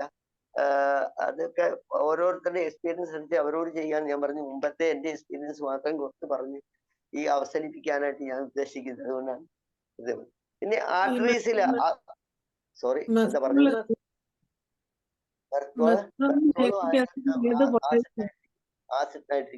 ഏത് പൊട്ടൻസി അതിന്റെ? പൊട്ടൻസി ഞാൻ എപ്പോഴും പൊട്ടൻസി റിപ്പീറ്റ് ചെയ്തു. അല്ലാതെ നമുക്ക് റിപ്പീറ്റ് ചെയ്ത് കൊടുക്കുന്നുണ്ട്. അത് ഞാൻ ഇടയ്ക്ക് പറയാറുണ്ട്. സാധാരണ എന്റെ ഒരു റേഞ്ച് ഓഫ് പൊട്ടൻസി 30 പൊട്ടൻസി തന്നെയാണ് കേട്ടോ. ഇടയ്ക്ക് പറഞ്ഞില്ല എങ്കിൽ അത് 30 തന്നെയാണ് കേട്ടോ. ശരി. ആർട്ടറീസില് അതറോമ എന്ന് പറയുന്ന ഒരു കണ്ടീഷൻ. ആർട്ടറീസിൽ അതറോമ എന്ന് പറയുന്നത് പശ പോലെ ഉള്ള ഒരു സാധനം അതായത് നമ്മൾ പറയുന്ന ആർട്ടീരിയോ ക്ലീറോസിസ്. ഇന്നിപ്പോ ധാരാളം കേസുകൾ നമ്മുടെ ഇടയ്ക്ക് ഈ ആർട്ടീരിയോ ക്ലീറോസിസ് ഒക്കെ വരുന്നുണ്ട്. നമുക്ക് ഇവിടെ ആർട്ടീരിയോ ക്ലീറോസിസ് അതറോമ പോലെയുള്ള വരുന്ന കേസുകൾ ആർട്ടീരിയോ ക്ലീറോസിസ് എന്ന് പറയുന്ന കേസുകളിൽ, അതായത് ഞരമ്പിലൂടെ ബ്ലഡ് പോകാനുള്ള ബുദ്ധിമുട്ട് ഇതിനു മുമ്പ് ഞാൻ ലാസ്റ്റ് കേസിലാണ് കേൾക്കുന്നതെന്ന് പറഞ്ഞത്. ഡയബറ്റീസും അങ്ങനെയുള്ള ആളുകള് മറ്റേ ഇതൊക്കെ പറയുന്ന പോലെ എല്ലാം ഈ ആർട്ടീരിയോ ക്ലീറോസിസ് തന്നെയാണ് സംഭവിക്കുന്നത്. ഇങ്ങനെയുള്ള അവസ്ഥ അതാ ഡയബറ്റീസിന് വേണ്ടിയാണ് ഞാൻ ക്ലാസ്സിൽ വേണ്ടി പറഞ്ഞതല്ല. ഈ ആർട്ടീരിയോ ക്ലീറോസിസ് എന്ന് പറയുന്നത് അല്ലെങ്കിൽ അതറോമ അല്ലെങ്കിൽ പശ പോലെയുള്ള സാധനം ഞരമ്പിൽ അടിഞ്ഞ് ഇരിക്കുന്ന അവസ്ഥ, കൊളസ്ട്രോൾ ഉണ്ടെങ്കിലും മറ്റുള്ളതുണ്ടെങ്കിലും ഒക്കെ പറയുന്നുണ്ട്. ഇതിന് നമ്മൾ സാധാരണ ബ്ലൈൻഡ് ആയിട്ട് കൊടുക്കുന്ന medicine phosphorus 3x repeated dose കൊടുത്തിട്ട് വനാഡിയം 200 ഡെയിലി 1 ഡോസ് കൊടുക്കും. അപ്പൊ ശരിക്കും പറഞ്ഞാൽ വനാഡിയവും ഫോസ്ഫറസ് 3x ആണ് സാധാരണ ആർട്ടീരിയോ ക്ലീറോസിസ് അല്ലെങ്കിൽ അതറോമ എന്ന് പറയുന്നത് കൂടുതലായിട്ട് കൊടുക്കുക. എല്ലാവർക്കും ആ കണ്ടീഷൻസ് ഒക്കെ അറിയാം. അതുകൊണ്ട് ഞാൻ ആ കണ്ടീഷൻസിലേക്ക് കൂടുതലായിട്ട് പല കണ്ടീഷൻസിലും ഈ ആർട്ടറീസിൽ ബ്ലോക്ക് ഉണ്ടാവാറുണ്ട്. ഇങ്ങനെ ബ്ലോക്ക് വരുമ്പോൾ സമയത്ത് നമ്മൾക്ക് പെട്ടെന്ന് ചെയ്യാൻ പറ്റുന്ന മെഡിസിൻസ് ഇതൊക്കെ തന്നെ ആയിരിക്കും. പിന്നെ ആക്സിലയില് കക്ഷത്തില് ചെറിയ ചൊറികളും ഗ്രന്ഥികൾക്ക് വീക്കവുമായിട്ട് ധാരാളം ആളുകൾ നമ്മളെ സമീപിക്കാറുണ്ട്. ഇങ്ങനെയുള്ള കേസുകളിൽ ആക്സിലയിൽ വരുന്ന കേസുകളിൽ നമ്മൾ കൊടുക്കുന്ന എലാപ്സ്കൊറാലിനും തെറപ്പി റിപ്പീറ്റഡ് ഡോസ് കൊടുത്തിട്ട് ബൈറ്റാ കാർബ് 1 വീക്കിൽ ഓരോ ഡോസ് ഉണ്ട്. അപ്പൊ ആക്സിലയിൽ കക്ഷത്തിൽ ഉണ്ടാകുന്ന ചെറിയ ചൊറികളും ഗ്രന്ഥികൾക്ക് വീക്കവും ചൊറിച്ചിലും തടിപ്പും ഒക്കെ ഉണ്ടാകുന്ന കേസുകളിൽ എലാപ്സ്കൊറാലിനും തെറപ്പി റിപ്പീറ്റഡ് ഡോസ് കൊടുത്തിട്ട് ബൈറ്റാ കാർബ് 1 വീക്കിലി ഓരോ ഡോസ് വീതം കൊടുത്തു കഴിഞ്ഞാൽ കക്ഷത്തിലുണ്ടാകുന്ന ഇത്തരം കേസുകൾ ധാരാളം കേസുകൾ, പ്രത്യേകിച്ച് അധികം സ്ത്രീകൾ ഇങ്ങനെയുള്ള കേസുകളായിട്ടൊക്കെ നമ്മൾ ശ്രദ്ധിക്കേണ്ടതുണ്ട്. നല്ലോണം പെട്ടെന്ന് നമുക്ക് കൺട്രോൾ ചെയ്യാൻ പറ്റുന്ന കേസൊക്കെ തന്നെ. പിന്നെ ഉള്ളത് ബാക്ക് പുറം വേദന എന്ന് പറഞ്ഞിട്ട് നമ്മുടെ അടുത്ത് ധാരാളം ആൾക്കാർ പറയുന്നുണ്ട്. അത്യധ്വാനം മൂലമാണെന്നുണ്ടെങ്കിൽ നമുക്ക് വേറൊന്നും ആലോചിക്കേണ്ട കാര്യമില്ല, ആർണിക്ക 1 കൊടുക്കണം. ആർണിക്ക 1 ഈ മുമ്പേ പറഞ്ഞ പോലെ റിപ്പീറ്റ് ചെയ്ത് തന്നെയാണ്, അല്ലാതെ ഒരു സിംഗിൾ ഡോസ് അല്ല ഞാൻ കൊടുക്കുക. ആർണിക്ക 1 റിപ്പീറ്റ് ചെയ്ത് കൊടുക്കണം.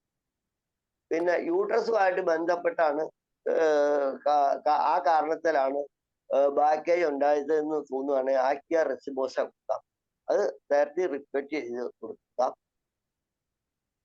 ഗർഭാവസ്ഥയിൽ അതായത് പ്രഗ്നൻസി പീരീഡിലാണ് നമ്മൾ പിന്നെ ഒരു ലേഡി വന്നിട്ട് പിന്നെ ബാക്കൈനെ കുറിച്ച് പറയുകയാണെങ്കിൽ ഇവിടെ നമ്മൾ കാലികാർബ് 200 സിംഗിൾ ഡോസ് ആണ്. കാലികാർബ് ഗർഭസ്ഥ അവസ്ഥയില് കാലികാർബ് 30 സിംഗിൾ ഡോസ് ആണ്. പിന്നെ ഞരമ്പ് വേദനയോട് കൂടി ആണ്, ഞരമ്പിലെല്ലാം വേദനയാണെന്ന് പറഞ്ഞിട്ട് വരുന്ന കേസുകളിൽ, ബാക്കയിൽ വരുന്ന കേസുകളിൽ ഇവിടെ നമുക്ക് കൊടുക്കാൻ പറയുന്നത് വേരിയോളിനം 200 സിംഗിൾ ഡോസ് ആണ് വരിക. പിന്നെ മൂത്രത്തിൽ ഓക്സലേറ്റിന്റെ ഉള്ള ആളുകള്, അങ്ങനെ വരുന്ന ആളുകൾ അവർക്ക് നടുവേദന വരികയാണെങ്കിൽ ഓക്സാലിക് ആസിഡ് തെറപ്പിയാണ്.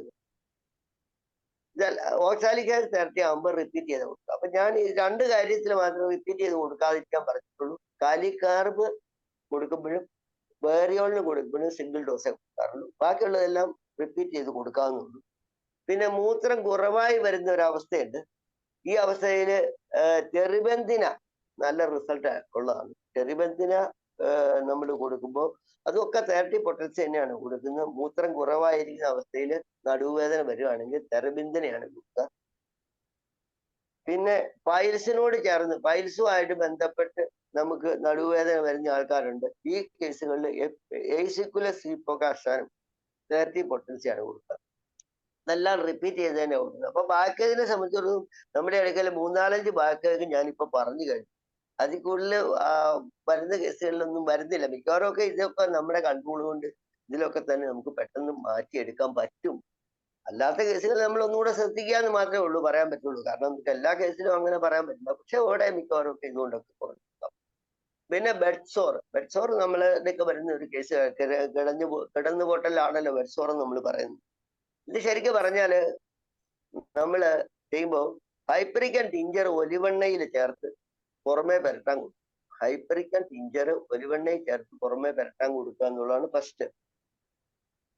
പിന്നെ ഉള്ളിൽ കൊടുക്കാൻ കഴിയുന്ന അവസ്ഥ എല്ലാ കേസുകളിലും നമുക്ക് ചിലപ്പോൾ കൊടുക്കാൻ കഴിയണമെന്നില്ല. പക്ഷെ എങ്കിൽ തന്നെ എങ്ങനെയും കൊടുക്കാൻ കഴിയുന്നുണ്ടെങ്കിൽ ഇവിടെ baptisia 3x, ഇച്ചിനേഷ്യ 3x, fluoric acid തേരട്ടി mix ചെയ്തിട്ട് തന്നെ കൊടുക്കുക കേട്ടോ. 3 പ്രാവശ്യം 3 നേരം അഡ്മിഷൻ. അപ്പൊ ഇവിടെ നമ്മുടെ അടുക്ക വരുന്ന ബെഡ്സോർ കേസുകളിൽ നമ്മൾ ചെയ്യുന്നത് ഹൈപ്പറിക്കൻ ടിഞ്ചർ ഒലിവെണ്ണയിൽ പേടിച്ച് പുരട്ടി പുറമെ പുരട്ടാൻ പറയും. Baptisia 3x, ഇത്തിനേഷ്യ 3x, fluoric acid 30 കൂടെ മിക്സ് ചെയ്ത് ദിവസം 3 നേരം വീതം കുറച്ചു കാലം കൊടുക്കാം. സാധാരണ രീതിയിൽ ബെഡ്സോർ മിക്കവാറും ഒക്കെ നമുക്ക് അതുകൊണ്ടൊക്കെ കൺട്രോൾ ചെയ്തെടുക്കാൻ കഴിയുന്നുണ്ട്. അത് കാരണം വെച്ചാൽ നമുക്കറിയാലോ ബെഡ്സോറിന്റെ ഒക്കെ അവസ്ഥകൾ നമ്മൾ ശ്രദ്ധിക്കേണ്ടി വരുന്നുണ്ട്. അതുകൊണ്ട് പിന്നെ ബേൺ നെക്രോസിസ് എന്ന് പറയുമ്പോൾ നമ്മൾ ഉദ്ദേശിക്കുന്നത് അസ്ഥി ദ്രവിക്കുക എന്ന് പറയുന്നത്. നമ്മൾ ധാരാളമായിട്ട് ക്ലിനിക്കിൽ ഇരിക്കുമ്പോൾ കേൾക്കുന്ന ഒരു കേസാണ് കാലിന്റെ അസ്ഥി ദ്രവിക്കുന്നു, അല്ലെങ്കിൽ അസ്ഥിക്ക് ദ്രവിപ്പാണെന്ന് പറഞ്ഞു എന്നൊക്കെ പറഞ്ഞിട്ട് ആൾക്കാർ ധാരാളം നമ്മളെ എടുക്ക വരാറുണ്ട്. ഈ അവസ്ഥയിൽ ബോൺ നെക്രോസിസിന് നമ്മൾ ശരിക്കും പറയുമ്പോൾ ഫോസ്ഫറസ് ആൾട്ടർനേറ്റ് ചെയ്ത് സൈലീഷ്യ 30 ആകും. ഫോസ്ഫറസും സൈലീഷ്യ 30 തന്നെയാണ് പൊട്ടൻസി. ആൾട്ടർനേറ്റ് ചെയ്ത് കുറച്ചു കാലം കൊടുക്കും ബോൺ നെക്രോസിസ് വരാണ്. പിന്നെ ഉള്ളത് ഈ ഇതിനിടയിൽ നമ്മൾ ഈ ബോൺ നെക്രോസിസില് ഫോസ്ഫറസും സൈലീഷ്യം കൊടുക്കുമ്പോഴും ആഴ്ചയിൽ ഒരു ദിവസം ട്യൂബർക്കുലിനും വണ്ണും കൊടുക്കും. ട്യൂബർക്കുലിനും വണ്ണും കൂടെ കൊടുത്തു കഴിഞ്ഞാൽ മിക്കവാറും ഒക്കെ ഈ കൈക്ക് അസ്ഥി ദ്രവിച്ചു പോയി എന്നൊക്കെ പറഞ്ഞു, ബുട്ടിയേറ്റം ദ്രവിച്ചു പോയി എന്നൊക്കെ പറഞ്ഞു വരുന്ന കേസുകളിലൊക്കെ തന്നെ മിക്കവാറും ഒക്കെ നമുക്ക് ഒരു പരിധി വരെയൊക്കെ നമുക്ക് അവരെയൊക്കെ രക്ഷപ്പെടുത്തി വിടാൻ പറ്റുന്നുണ്ടെന്ന് എനിക്ക് തോന്നുന്നു. ഒന്ന് ശ്രദ്ധിച്ചു നോക്കൂ, എല്ലാവരും ഒന്ന് ശ്രമിക്കാന്ന് മാത്രമേ എനിക്ക് പറയാൻ പറ്റുള്ളൂ കാര്യം. പിന്നെ ബോൺ പെയിൻ, അസ്ഥിക്കകത്ത് വേദന എന്ന് പറഞ്ഞിട്ട് ചില ആൾക്കാർ നമ്മുടെ ഇടയ്ക്ക് വരാറുണ്ട്. ഈ അസ്ഥി വേദനകളെ സംബന്ധിച്ചിടത്തോളം നമുക്ക് കൊടുക്കാൻ പറ്റുന്ന മെഡിസിൻ മെസീറിയം തെറാപ്പി ആൾട്ടർനേറ്റ് ചെയ്ത് ഓറം മ്യൂരാറ്റിക്കമാണ്. ഇത് കുറച്ചു കാലം കൊടുക്കണം. അസ്ഥിക്കകത്ത് വേദന എന്ന് പറഞ്ഞ് വരും. മെസീറിയം തെറാപ്പി ആൾട്ടർനേറ്റ് ചെയ്ത് ഓറം മ്യൂരാറ്റിക്കം തെറാപ്പി കൊടുക്കുക. ബോൺ പെയിൻസിന് അത് നല്ല ഇതുണ്ടാവാം. പിന്നെ ബ്രോ ഏഗ് എന്ന് പറയുന്നത് ഉദ്ദേശിക്കുന്നത് എന്താന്ന് വെച്ചാല് നമ്മുടെ കൺപുരിയത്തിന് വേദന. സാധാരണ രീതിയിൽ ഈ കണ്ടീഷൻസ് നമ്മൾ പറയുന്നത് മറിഞ്ഞ മലമ്പനി എന്നും കൂടെ ചിലപ്പോൾ കാണാറുണ്ട്. ചിലപ്പോൾ അതിനെപ്പറ്റി അങ്ങനെയും പറയാറുണ്ട്. പക്ഷെ മലമ്പനി സപ്രസ് ചെയ്തതിന് ശേഷം എനിക്ക് ഒരു 3-4 കേസെങ്കിലും എൻ്റെ ആദ്യ കാലഘട്ടങ്ങളിലൊക്കെ കിട്ടിയിട്ടുണ്ട്. മറഞ്ഞ മലമ്പനി എന്ന് പറയുന്നത് ബ്രോ ഏജ് എന്ന് പറയാം. ഒരു പ്രത്യേക ഒരു ഭാഗത്ത് മാത്രം വേദന. ഇങ്ങനെയുള്ള പുരിയത്തിൽ മാത്രം ഈ വേദന ഉണ്ടാകുന്ന കണ്ടീഷനിൽ ഇവിടെ നമ്മൾ കൊടുക്കുന്ന മെഡിസിൻ കിനിനം സൾഫാൺ 30 റിപ്പീറ്റ് ചെയ്തു. അതായത് കൺപുരിയത്തിൽ മാത്രം വേദന ഉണ്ടാകുന്ന കണ്ടീഷനിലാണ് കിനിയം സൾഫ് 30 റിപ്പീറ്റ്. ഈ കേസ് പഴകിയത് കേസാണെങ്കിൽ നമ്മൾ ആഴ്സനിക് ആൽബം 200 റിപ്പീറ്റ് ചെയ്താവും. പെട്ടെന്ന് ഉണ്ടാകുന്നതാണെങ്കിൽ കിനിയം സൾഫും, പഴകിയതാണെങ്കിൽ ആഴ്സനിക് ആൽബം 200 കൊടുക്കും. പിന്നെ ചില കേസുകളിൽ ഇത് സൂക്ഷ്മമായ സമയക്ലിപ്തതയോടെ കൂടി വരാറുണ്ട്. അങ്ങനെ സമയക്ലിപ്തതയോടുകൂടി കൃത്യം ഇന്ന മണിക്കേ വരുള്ളൂ, അത്ര കുറച്ചു നേരത്തേക്ക് നിൽക്കുമെന്ന് പറഞ്ഞു അങ്ങനെ സമയക്ലിപ്തതയോട് വരുന്ന കേസുകളിൽ നമ്മൾ കൊടുക്കുന്ന സഡ്രോൺ തെറാപ്പിയാണ്.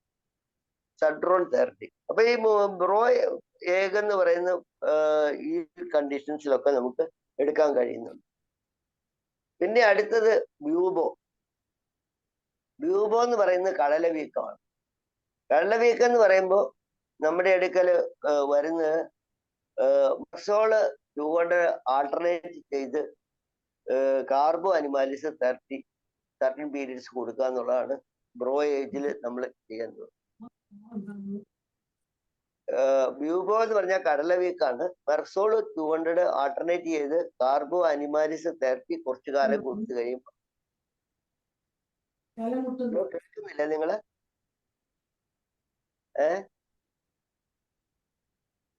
കേൾക്കുന്നുണ്ടോ? കേൾക്കുന്നുണ്ട് സാറേ. കേൾക്കുന്നുണ്ടല്ലോ അല്ലേ? എനിക്ക് സംശയം വന്ന കാരണമാണ്. പോട്ടെ. പിന്നെ അടുത്തത് അപ്പൊ ബ്യൂഫോ പറഞ്ഞു കഴിഞ്ഞു. കഴലവീക്കം, കടലേക്ക് ഇത് ഉണ്ടാവുക.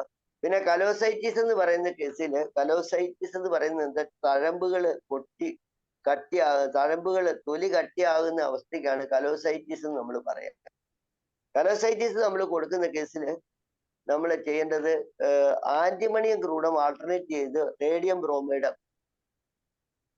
തഴമ്പ് കട്ടിയാകുന്ന അവസ്ഥയ്ക്കാണ് ആന്റിമണിയം ക്രൂഡം ആൾട്ടർനേറ്റ് ചെയ്ത് റേഡിയം ബ്രോമൈഡ് തെർപ്പൻ പീരിയഡ്സ് കൊടുക്കുക. അടുത്ത കേസ് എന്ന് പറയുന്നത് കോക്സിൻജോ ഡൈന, അതായത് കോക്കിക്സിന് വേദന ഉണ്ടാകുന്ന അവസ്ഥയാണ് കോക്സിനോ ഡൈന എന്ന് പറയുന്നത്. നമുക്കറിയാം ഈ നട്ടെല്ലിന്റെ അവസാന ഭാഗത്ത് കോക്സിസ് എന്ന് പറയുന്ന ഭാഗത്ത് ലേബറും ഒക്കെ വരുമ്പോഴും ഒക്കെ വേദന, അവിടെ ഫ്രാക്ചർ ഒക്കെ ഉണ്ടായിട്ട് വേദനകളൊക്കെ ആയിട്ട് ആൾക്കാർ വരാറുണ്ട്. പിന്നെ കോക്സിസിന് ഉണ്ടാകുന്ന വേദനയ്ക്കാണ് കോക്സിജോ ഡൈന എന്ന് പറയാം. ഇത് അതിയായ വേദന, അഗ്രഭാഗത്ത് അതിയായ വേദന ഉണ്ടാവുകയാണെങ്കിൽ നമുക്ക് ആദ്യം കൊടുക്കാൻ പറ്റുന്ന മെഡിസിൻ കോസ്റ്റിക്കം തെറാപ്പിയാണ്. അത് റിപ്പീറ്റ് ചെയ്ത് ഡോസാണ് കൊടുക്കുക. പിന്നെയുള്ളത് മുറുക്കുന്ന പോലെ മുകളിലേക്ക് വലിക്കപ്പെടുന്ന പോലെയുള്ള വേദനയാണ് ഇതിന് പ്രധാനമായിട്ടും ഈ കോസ്റ്റിക്കം നമ്മൾ കൊടുക്കുമ്പോൾ കാണിക്കേണ്ടത്. അല്ലെങ്കിൽ കോസ്റ്റിക്കം ആദ്യത്തെ ഒരു പ്രധാനമാണ് ഇതിനാണ്. രണ്ടാമത് മെഡിസിൻ ഒരു വലിയ ഭാരം എന്തോ തൂക്കിയിട്ടിരിക്കുന്ന പോലെ കീഴ്പോട്ട് വലിക്കപ്പെടുന്ന തരത്തിലുള്ള വേദനയാണ് വരുന്നതെങ്കിൽ ആന്റിയൻ ടാർട്ടാണ് മെഡിസിൻ വരിക. 30 റിപ്പീറ്റഡ് ഡോസാണ് വരിക. പൊട്ടിപ്പോകുന്നത് പോലെയുള്ള വേദനയാണെങ്കിൽ സിക്യൂട്ട വൈറോസ തെറാപ്പിയാണ് വരിക. അതും റിപ്പീറ്റഡ് ഡോസ് തന്നെയാണ്. അമർത്തുമ്പോൾ കൂടുതൽ പ്രയാസം അനുഭവപ്പെടുന്നു എന്ന് പറയുന്ന കേസുകളിൽ സൈലീഷ്യ തെറാപ്പിയാണ് വരിക. ഇരിക്കുമ്പോൾ ഉള്ളിലായി വേദനയും നടക്കുമ്പോഴും തൊടുമ്പോഴും അത് വർദ്ധിക്കുകയും ചെയ്യുന്ന അവസ്ഥ വരികയാണെങ്കിൽ കാലി ബൈക്രോമിക് ആണ് മെഡിസിൻ വരിക. ഇതെല്ലാം 30 പൊട്ടൻസി തന്നെയാണ് കൊടുക്കുന്നത്, റിപ്പീറ്റ് ചെയ്താണ് കൊടുക്കുന്നത്. ഓക്സിജന് നീളം വർദ്ധിച്ചതുപോലെ തോന്നലും മാർദ്ദവുമായ കുഷൻ ഇല്ലാതെ ഒട്ടും ഇരിക്കാൻ പോലും പറ്റാത്ത അവസ്ഥ വരികയാണെങ്കിൽ കാന്തോസ്കൈലം 30 റിപ്പീറ്റഡ് ഡോസാണ്. കാന്തോസ്കൈലം ഇത്രയും കൊണ്ട് കോക്സിനോ ഡൈന, അതായത് കോക്സിസിൽ ഉണ്ടാകുന്ന ഒട്ടുമിക്ക വേദനകളെ നമുക്ക് ഒന്നും വരെ പിടിച്ചു നിൽക്കാൻ കഴിയും. പിന്നെ അടുത്ത് വയറുവേദനയാണ്. വയറുവേദന എന്ന് പറയുന്നത്, വയറുവേദന വളരെ ശക്തിയായ വയറുവേദന അമർത്തി പിടിച്ചാൽ തലമുട്ടിലേക്ക് വരത്തക്കവണ്ണം കുനിഞ്ഞ് ഇരിക്കുന്നതിനാൽ ആശ്വാസം തോന്നുന്ന തരം വയറുവേദന ആണ് നമ്മുടെ ഇടയ്ക്ക് വരുത്തുന്നത്. കൊളോസിന്നാണ്. വലിച്ചു നീട്ടുന്നത് പോലെയുള്ള നോവും അമർത്തുമ്പോഴും കുനിയുമ്പോഴും കൂടുതലാവുകയും എഴുന്നേറ്റ് നിവർന്ന് നിൽക്കുമ്പോഴും നടക്കുമ്പോഴും പുറകോട്ട് വളയുമ്പോഴും ആശ്വാസം തോന്നിക്കുകയും ചെയ്യുകയാണെങ്കിൽ ഡയസ്കോറിയാണ്. ഒരു സ്ഥാനത്ത് ആയി മാത്രം ആണി കുത്തിപ്പൊള്ളുന്ന പോലെ വേദനയും വൻകുടലില് പിന്നെ കുറുകയുള്ള ഭാഗം വീർത്തിരിക്കുന്നതായിട്ട് തോന്നിയാല് ഇവിടെ ബെല്ലോണ 200 ആണ് വരും. വായു കെട്ടി നിന്ന് ഉണ്ടാകുന്ന നോവ് പലയിടത്തായി മുഴച്ച് വായു വന്നുകൊണ്ടിരിക്കുകയും രാത്രിയിൽ ചൂടുള്ളപ്പോഴും കഴിക്കാൻ പാടില്ലാത്ത വേദന ഉണ്ടാവുകയും ചെയ്യുകയാണെങ്കിൽ ചമമിലയാണ് മെഡിസിൻ വരിക. കൊച്ചു കുട്ടികൾക്ക് വളരെ നേരം വയറ് അമർത്തി പിടിച്ചാൽ കുറയുന്ന തരം നോവിന്, കൊച്ചു കുട്ടികൾക്ക് വളരെ നേരം വയറ് അമർത്തി പിടിച്ചാൽ കുറയുന്ന തരം നോവിന് സീന ടിഞ്ചർ 30 തുള്ളി 30 ml വെള്ളത്തിൽ ഒഴിച്ചിട്ട് 1 ടീസ്പൂൺ വീതം അരമണിക്കൂർ കഴിക്കും. അതായത് കൊച്ചു കുട്ടികൾക്ക് വളരെ നേരം വയറ് അമർത്തി പിടിച്ചാൽ കുറയുന്ന തരം നോവിന് സീന ടിഞ്ചർ 30 തുള്ളി 30 ml വെള്ളത്തിൽ ഒഴിച്ചിട്ട് അതിൽ കൂട്ട് 1 ടീസ്പൂൺ വീതം അരമണിക്കൂർ റേറ്റ്. മെൻസസിനോട് കേട്ടില്ല, മനസ്സിലായില്ലേ? മനസ്സിലായി. നല്ല കയ്പല്ലേ സാറേ? അതിപ്പോ എന്താ ചെയ്യുന്നത്, നമുക്ക് കൊടുക്കാതിരിക്കാൻ നിവൃത്തിയില്ലല്ലോ. പൊട്ടൻസി കൊടുത്ത് നോക്കുകയാണെങ്കിൽ. പക്ഷെ എനിക്ക് റിസൾട്ട് ടീച്ചറിന് തന്നെയാണ്. ശാലം പഞ്ചസാര വല്ലതും കൂടെ കൂട്ടിക്കോളൂ, അല്ലെ മാറും.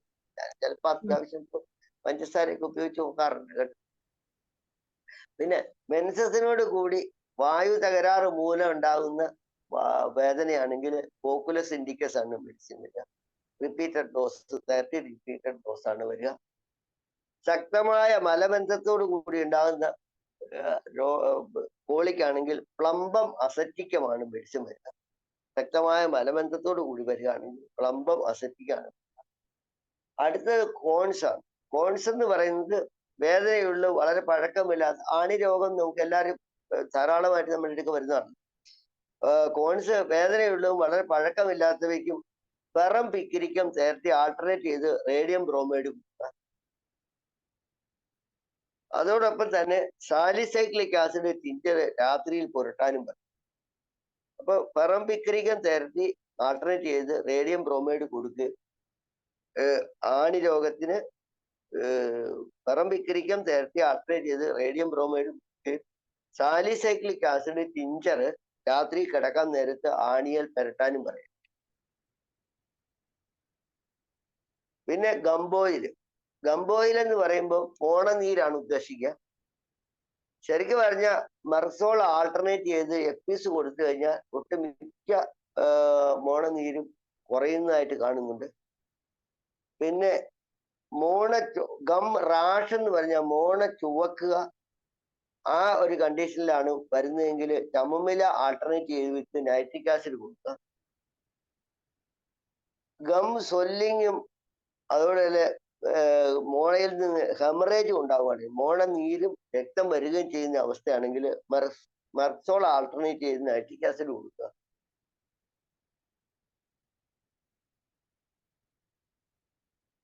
മൂത്രത്തിലൂടെ രക്തം പോവുകയും കൂടെ ചെയ്തിട്ടാണ് ഈ രോഗങ്ങൾ ഉണ്ടായി കാണുന്നതെന്നുണ്ടെങ്കിൽ ഇവിടെ ചെറുബന്തിന വേണ്ടി വരും. പിന്നെ ശരീരത്തിന്റെ ഏതെങ്കിലും ഭാഗത്തു നിന്ന് ഹെമറേജിനെ സംബന്ധിച്ച് പറയുകയാണെങ്കിൽ ശരീരത്തിന്റെ ഏതെങ്കിലും ഭാഗത്തു നിന്ന് ഹെമറേജ് ഉണ്ടാവുകയാണെങ്കിൽ നമുക്ക് ചുവന്ന രക്തം തുടർച്ചയായി ഏതെങ്കിലും ഭാഗത്തു നിന്ന് പോയിക്കൊണ്ടിരിക്കുകയാണെങ്കിൽ ഉപ്പിക്കാക്ക് 30 റിപ്പീറ്റ് ചെയ്ത് കൊടുക്കുക. കുടലുകളിൽ നിന്ന് പോകുന്ന അല്ലെങ്കിൽ വയറ്റിൽ നിന്ന് പോകുന്നത് കറുത്ത നിറത്തിലുള്ള രക്തമാണെന്നുണ്ടെങ്കിൽ അവിടെ ഹമാമിലിസ് 30 കൊടുക്കാം. ഹൃദയരോഗത്തോടനുബന്ധിച്ച് ഉണ്ടാകുന്ന രക്തപ്രവാഹം ആണെന്നുണ്ടെങ്കിൽ ഇവിടെ കാക്ടസ് 30 കൊടുക്കാം. കട്ടിയാകാത്ത വെള്ളം പോലെയുള്ള രക്തം ആണ് പോകുന്നതെന്നുണ്ടെങ്കിൽ സാങ്കുസുജ ഒഫിഷനാലിസ് കൊടുക്കാം. സാങ്കുസുജ ഒഫിഷനാലിസ് SANGUISUGA സാങ്കുസുജ ഒഫിഷനാലിസ് ശരിക്കും പറഞ്ഞ 30 പൊട്ടൻസ് കൊടുക്കുന്നത്. ലീച്ചാണ് ഇത് കേട്ടോ. നമ്മുടെ ഈ ആയുർവേദക്കാരൊക്കെ ഈ കണ്ണിലൊക്കെ ഇതിരുന്ന അട്ടയിൽ ഈ അട്ടയാണ് ഈ സാധനം കേട്ടോ. ഇത് നല്ല റിസൾട്ട് ഉണ്ട്. പക്ഷെ ഈ കട്ടിയാകാത്ത വെള്ളം പോലെയുള്ള രക്തമായിരിക്കണം പോകുന്നുള്ളൂ.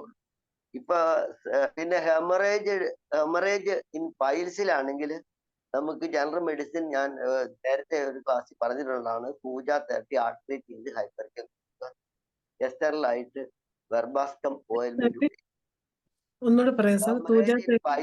ഹെമറേജ് ഇൻ പൈൽസിലാണെങ്കിൽ ജനറൽ മെഡിസിൻ ആയിട്ട് നമ്മൾ കൊടുക്കാൻ പറ്റും. ഏറ്റവും കൂടുതൽ റിസൾട്ട് കിട്ടുന്നത് പൂജ ആൾട്ടർനേറ്റ് ചെയ്ത് ഹൈപ്പറിക്കം കൊടുക്കണം. അതുപോലെ തന്നെ വെർബാസ്കം ടിഞ്ചർ വാസലൈനകത്ത് ചേർത്ത് എസ്റ്ററിലായിട്ട് ഉപയോഗിക്കാനും പറയും. ഇനി 10:24 ആയതുകൊണ്ട് ഞാൻ ഇവിടെ ഇപ്പൊ നിർത്തുകയാണ്. ഞാൻ ഈ പറഞ്ഞ ഭാഗത്ത് എന്തെങ്കിലും സംശയം ആർക്കെങ്കിലും ഉണ്ടെങ്കിൽ ചോദിച്ചാൽ ഞാൻ ഇപ്പൊ പറഞ്ഞുതരും. അത് എന്തെങ്കിലും ഉണ്ടെങ്കിൽ പറഞ്ഞോളൂ, ചോദിച്ചോളൂ കേട്ടോ. ബാക്കി വേറെ സമയത്ത് എടുക്കാം. സാർ പറഞ്ഞ പോലെ ഇന്നത്തെ ക്ലാസ്സിലുള്ള സാർ ഇത്രയും പറഞ്ഞു തന്നതിലുള്ള സംശയം എന്തെങ്കിലും ഉണ്ടെങ്കിൽ ഹാൻഡ് റൈസ് ചെയ്യാവുന്നതാണ്. അല്ലാതെ വേറെ ഇപ്പൊ ചോദിച്ചു കഴിഞ്ഞാൽ എനിക്ക് ഓർമ്മ കിട്ടുന്നില്ല. പ്രായത്തിലായിപ്പോയില്ലേ, ഓർമ്മ വരാം. പറഞ്ഞോളൂ. ആർക്കെങ്കിലും സംശയം ഉണ്ടെങ്കിൽ ഹാൻഡ് റൈസ് ചെയ്യാവുന്നതാണ്. നമുക്ക് ഇനി 5 മിനിറ്റാണ് ഉള്ളത്. സാറിനോട് ചോദിക്കാനുള്ളവരെ എത്രയും വേഗം ഹാൻഡ് റൈസ് ചെയ്യണേ. നമ്മളുടെ പ്രാക്ടിക്കൽ ഫീൽഡിൽ നല്ലപോലെ പ്രയോജനപ്പെടുന്ന ടിപ്സാണ് സാർ ഇന്ന് നമുക്ക് തന്നിരിക്കുന്നത്. ഇതിൽ ആർക്കെങ്കിലും എന്തെങ്കിലും കിട്ടാതെയോ സംശയം ഉണ്ടെങ്കിൽ ഒന്ന് ചോദിക്കാവുന്നതാണ്.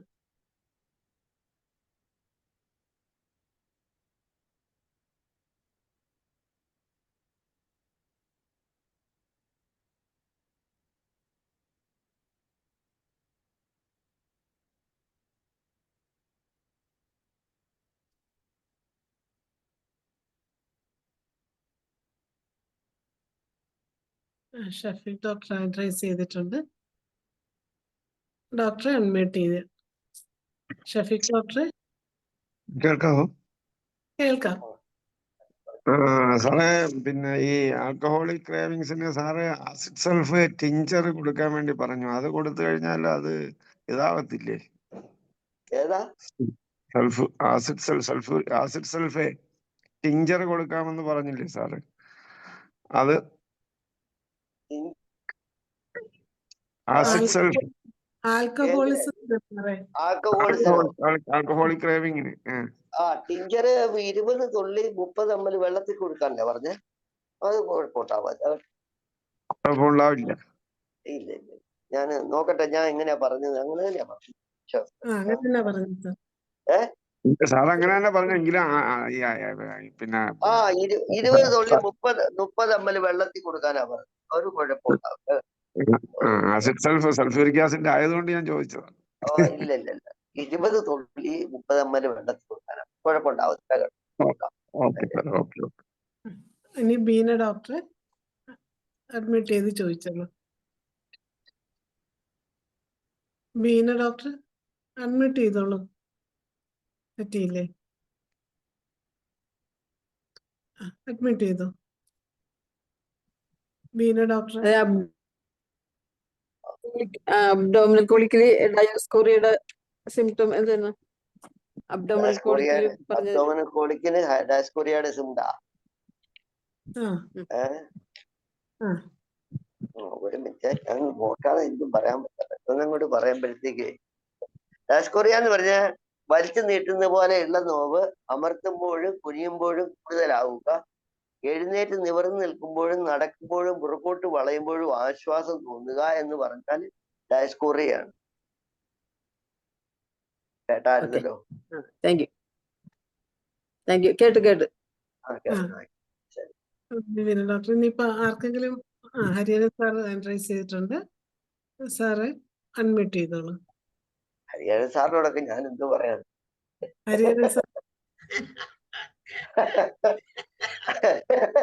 അതൊരു അംശം വലിച്ച പരിപാടിയായി. ആയിക്കോട്ടെ സാറ്, ഏതായാലും ആയിക്കോട്ടെ. സാറോ, നമ്മൾ ഒരുമിച്ച് ഇരുന്ന് പഠിച്ചതല്ലേ? ഞാൻ അങ്ങനെ കണ്ടപ്പോഴുള്ള സന്തോഷം കൊണ്ട് ഞാൻ കയറിയതാണ്. ആയിക്കോട്ടെ ആയിക്കോട്ടെ, സന്തോഷം സന്തോഷം. അന്ന് വെറും വളരെ മെലിഞ്ഞിട്ടായിരുന്നു ഡോക്ടർ നമ്പൂതിരി ഉണ്ടായിരുന്നത്. അത് വളരെ മെലിഞ്ഞിട്ട്, പക്ഷെ ഇപ്പൊ വളരെ നല്ല വണ്ണവും നല്ല നീളവും എല്ലാം ആയി. മാത്രമല്ല അറിവും വർദ്ധിച്ചിരിക്കുന്നു. ഇപ്പൊ ഈ പറഞ്ഞതെല്ലാം ഈ പുതുതായിട്ടുള്ള ന്യൂ കമേഴ്സിന് ഒത്തിരി പ്രയോജനകരമായ കാര്യമാണ്. ഡോക്ടറെ ഇത് കണ്ടിന്യൂ ചെയ്യണം. ഇത് കണ്ടിന്യൂ ചെയ്ത് കഴിഞ്ഞാല് എനിക്ക് തോന്നുന്നത് മിക്കവാറും കംപ്ലീറ്റ് ആയിട്ട് ആക്ടിവിറ്റീസും ഈ യങ്സ്റ്റേഴ്സിനെ ഹാൻഡിൽ ചെയ്യാൻ പറ്റും. അതുകൊണ്ട് ഇത് കണ്ടിന്യൂ ചെയ്യണം എന്നാണ് എൻ്റെ അഭിപ്രായം. എനിക്ക് വളരെയധികം സന്തോഷം തോന്നുന്നു. എൻ്റെ കൂടെ ഉള്ള സതീർത്ഥ്യൻ, അതായത് കൃഷ്ണനെ ഞാൻ ഒരു കുചേലനുമായിട്ട് കമ്പയർ ചെയ്ത. അയ്യോ അങ്ങനെ സാറ് അങ്ങനെ പറഞ്ഞേക്കല്ലേ, ഞാൻ വെറുതെ ഇങ്ങനെ. അപ്പൊ അങ്ങനെ ഇനിയും വരണം ഞങ്ങളുടെ ഈ IFPS-ന്റെ ഇതിനകത്ത്. ഇപ്പോൾ പങ്കെടുത്ത എല്ലാവരുടെ പേരിലും IFEHന്റെ ഭാരവാഹികളുടെ പേരിലും പ്രത്യേകം എൻ്റെ പേരിലും ഞാൻ അങ്ങയെ ഈ ക്ലാസ്സിൽ വന്ന് ഇത്രയും അറിവ് ഞങ്ങൾക്ക് തന്നതിന് എന്നെന്നും ഞങ്ങൾ നന്ദിയുള്ളവരായിരിക്കും. Thank you very much. Good night. Thank you sir. Thank you. നന്ദി ഹരിഹരൻ സാറേ. എന്തായാലും വളരെ പ്രയോജനമുള്ള ഒരു ക്ലാസ്സാണ് ഇന്ന് ഞങ്ങൾക്ക് സാറ് തന്നത്. ഹരിഹരൻ സാർ പറഞ്ഞതുപോലെ ഇതുപോലെയുള്ള ക്ലിനിക്കൽ ടിപ്സുമായിട്ട് സാർ ഇനിയും എത്രയും വേഗം ക്ലാസ് എടുക്കാൻ വരണം. ഒരിക്കൽ കൂടി സാറിന് നന്ദി അറിയിക്കുകയാണ്. അതുപോലെ ഇന്നത്തെ ഈ സൂം വെബിനാറിൽ പങ്കെടുത്ത എല്ലാവർക്കും പ്രത്യേകം നന്ദി അറിയിക്കുന്നു. അങ്ങനെ നമ്മുടെ 1624 സൂം വെബിനാർ വളരെ ഭംഗിയായി ഇവിടെ അവസാനിക്കുകയാണ്. എല്ലാവർക്കും ശുഭരാത്രി. Thank you sir.